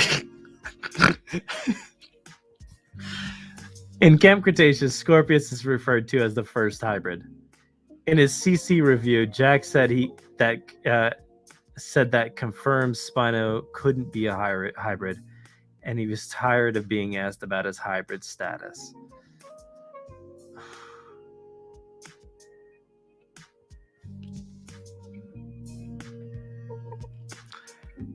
It's canon until it isn't. That's exactly it. I mean, that's the reason that Aaron said it's canon until it isn't is because of the website stuff and like stuff like that. It's online and it's easily erased at any time. So that's why that is such a unique phrase, that it works on many different levels, but like it's canon until it isn't. I mean, they said that on the site, that like there was amalgam testing on these species here. I don't have the exact wording right here. But the fact that it was referenced, but not explicitly implied, but like it was basically said that we knew what they were talking about. But then to backtrack and say that it's not actually what we're talking. It's not, we didn't say that's what it was, but you just thought it was, and that's not cool, man. That's not cool. It's just because you're tired of being asked about it, And trust me, I mean, I know that he does not consider it canon, Camp Cretaceous, but you can't choose what's canon and what isn't. Like it is canon. They've said it is. I mean, you could choose to not accept it, I guess, but like it is.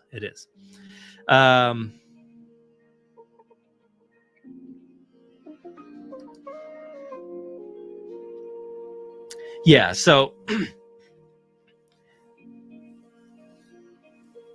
yeah, Wu said that Scorpius was the first hybrid, so that the Spinosaurus couldn't be the first hybrid. And that makes sense. Look, I mean, that makes sense. But it is canon until it isn't. That's exactly what that statement means. It was thought to be hybrid in a way. Amalgam testing, all that stuff. It was, until Camp Cretaceous came out and said the Scorpius was the first hybrid. So you're telling me the Scorpius was made pre-2012? It's just a mess. It's just a mess. It's a big mess.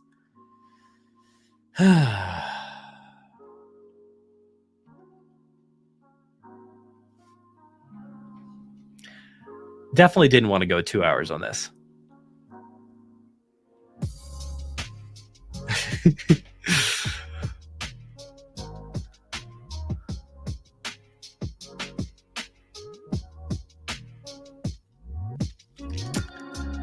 I don't think it was dinosaur related. I just think it was just a what do you call it? Just like a big cat, place. John Hammond previously was the Tiger King, and he just had a bunch of big cats around. That that was, it was brutal and big and scary, and he had to have somebody like Muldoon around to help out. But this place is making his park down in Kenya look like a petting zoo.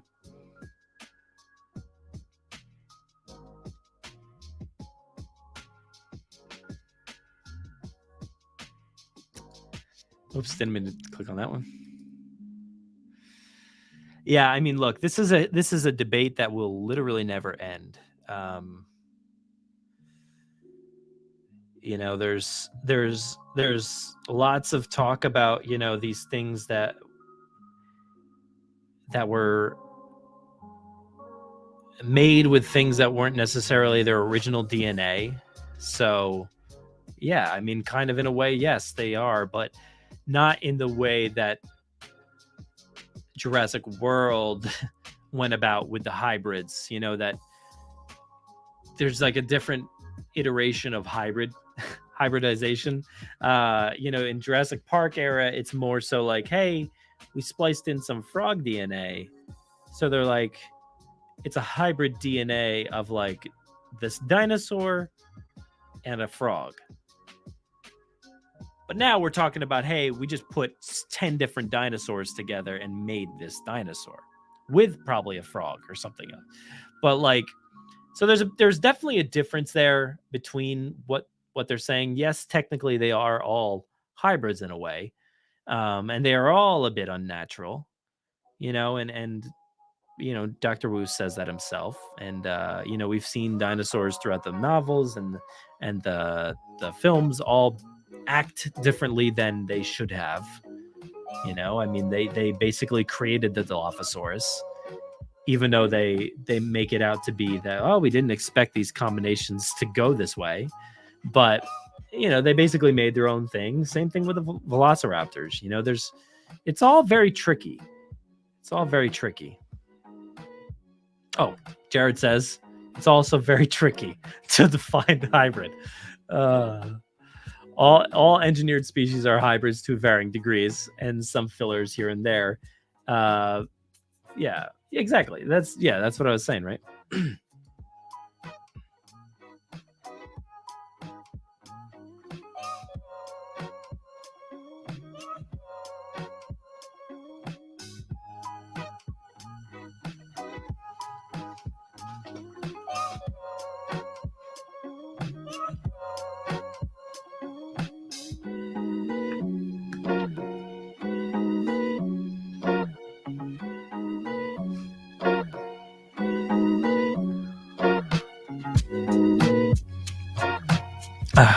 But anyway, it's been fun. We've gone 2 hours. Definitely didn't mean to do that. My bad.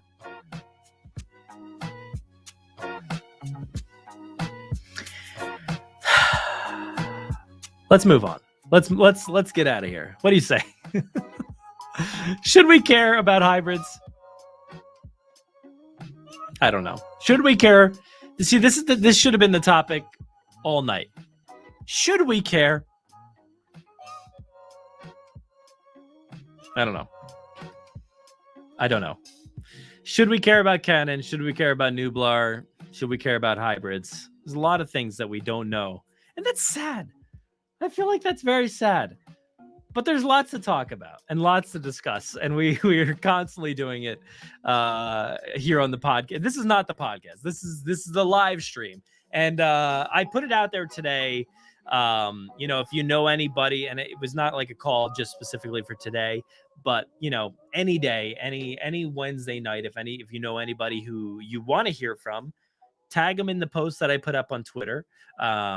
Because we're I like doing these by myself and I like hanging out with you guys, but I know you guys want to hear some stuff about other things and hear from other points of view as well. So I want to start introducing new guests and things like that on the live stream. It's going to be fun. But every Wednesday night, we're here, 9 p.m. Eastern Standard Time. Thank you so much for joining. But it's been fun. We talked about a lot of stuff today. What do we? Is anything else coming up in the near future? Well, I'm excited about Aftermath. That's literally, tomorrow. That should be fun. Or today in the UK. But yeah, I'm very, very excited about that. Tomorrow, I will be on the Forcecast Live. So catch me over there, over on their Facebook at 9 p.m. Eastern Standard Time. The Forcecast is a Star Wars podcast, and we're going to be talking about, I don't know, probably lots of stuff. I mean, they just showed off the not the Mandalorian, the Book of Boba Fett poster, and when that's going to be debuting. So I'm sure we'll talk about that. But I'm also hopefully going to be recording some more Grim Grinning Hosts sometime soon. That should be.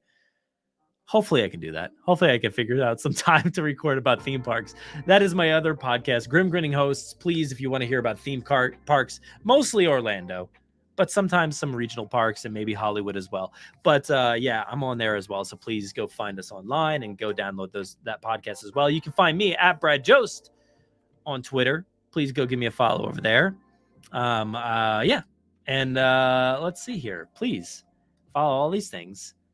JurassicParkPodcast.com. You can find all of our show notes, our articles, our episodes, everything over there. Follow us at Jurassic Park Pod on Twitter, at Jurassic Park Podcast over on Instagram.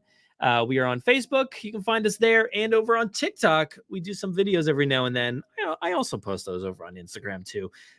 Some reason they tend to get more views on Instagram Reels than they do on TikTok. I don't get it. I mean, there's way more viewers on Instagram for the podcast, but we're getting close to 10,000 over on Instagram and Twitter, actually. So that's cool. I know we're a bit above that here on YouTube. So I appreciate each and every person that follows along and listens to the podcast. This is just a supplemental live stream that we do every week. So you guys got a 3-hour podcast this week that you can listen to on Apple Podcasts, Spotify, Google Podcasts, Amazon Music, Overcast, the app. Anywhere you listen to your podcast, you can download a 3-hour episode this week talking about Jurassic Park. And then also you got an over 2-hour live stream this week. What's going on? That's a lot of content. I just talked about Jurassic for 5 hours this week. What am I thinking? Conclusion, we're canon. Yeah, I think that's about right. Thank you, Steve, for the Halloween fund. Look, we are going to have fun on Halloween. We are, around then. I still don't. What day is it? What day is it? Let's look it up again. So Halloween episode that we do here on the live stream will be October 27th, most likely, as long as I'm here. October 27th. I'll try my best to be here October 27th. But yeah, that'll be good. So we're gonna be dressing up. I'll try to get some other people involved in that as well. So we have a nice little Halloween costume party. If any of you guys want to be involved as well, let me know. And we'll make it a fun party. And we'll celebrate Jurassic and Halloween all at the same time. So thank you again, Steve. I really appreciate it. Gonna make my Mr. DNA costume awesome. I'll try my best. But thank you so much to each and every person out there who watched tonight, who downloads the show, who visits our website. Thank you to each and every one of you. Make sure to go follow us on all the places. And that about does it for this week. So we'll see you again next week. Go download the podcast. We might have a fun guest on the show next week. There's not going to be a Jurassic mailbag, unfortunately, for October. I don't think we're going to be able to record that. So there might be another fun new guest coming up on Monday. So keep your eyes peeled and definitely be here again next week, 9 p.m. Eastern Standard Time. We'll be talking Jurassic. Thank you so much for watching. And as always, enjoy.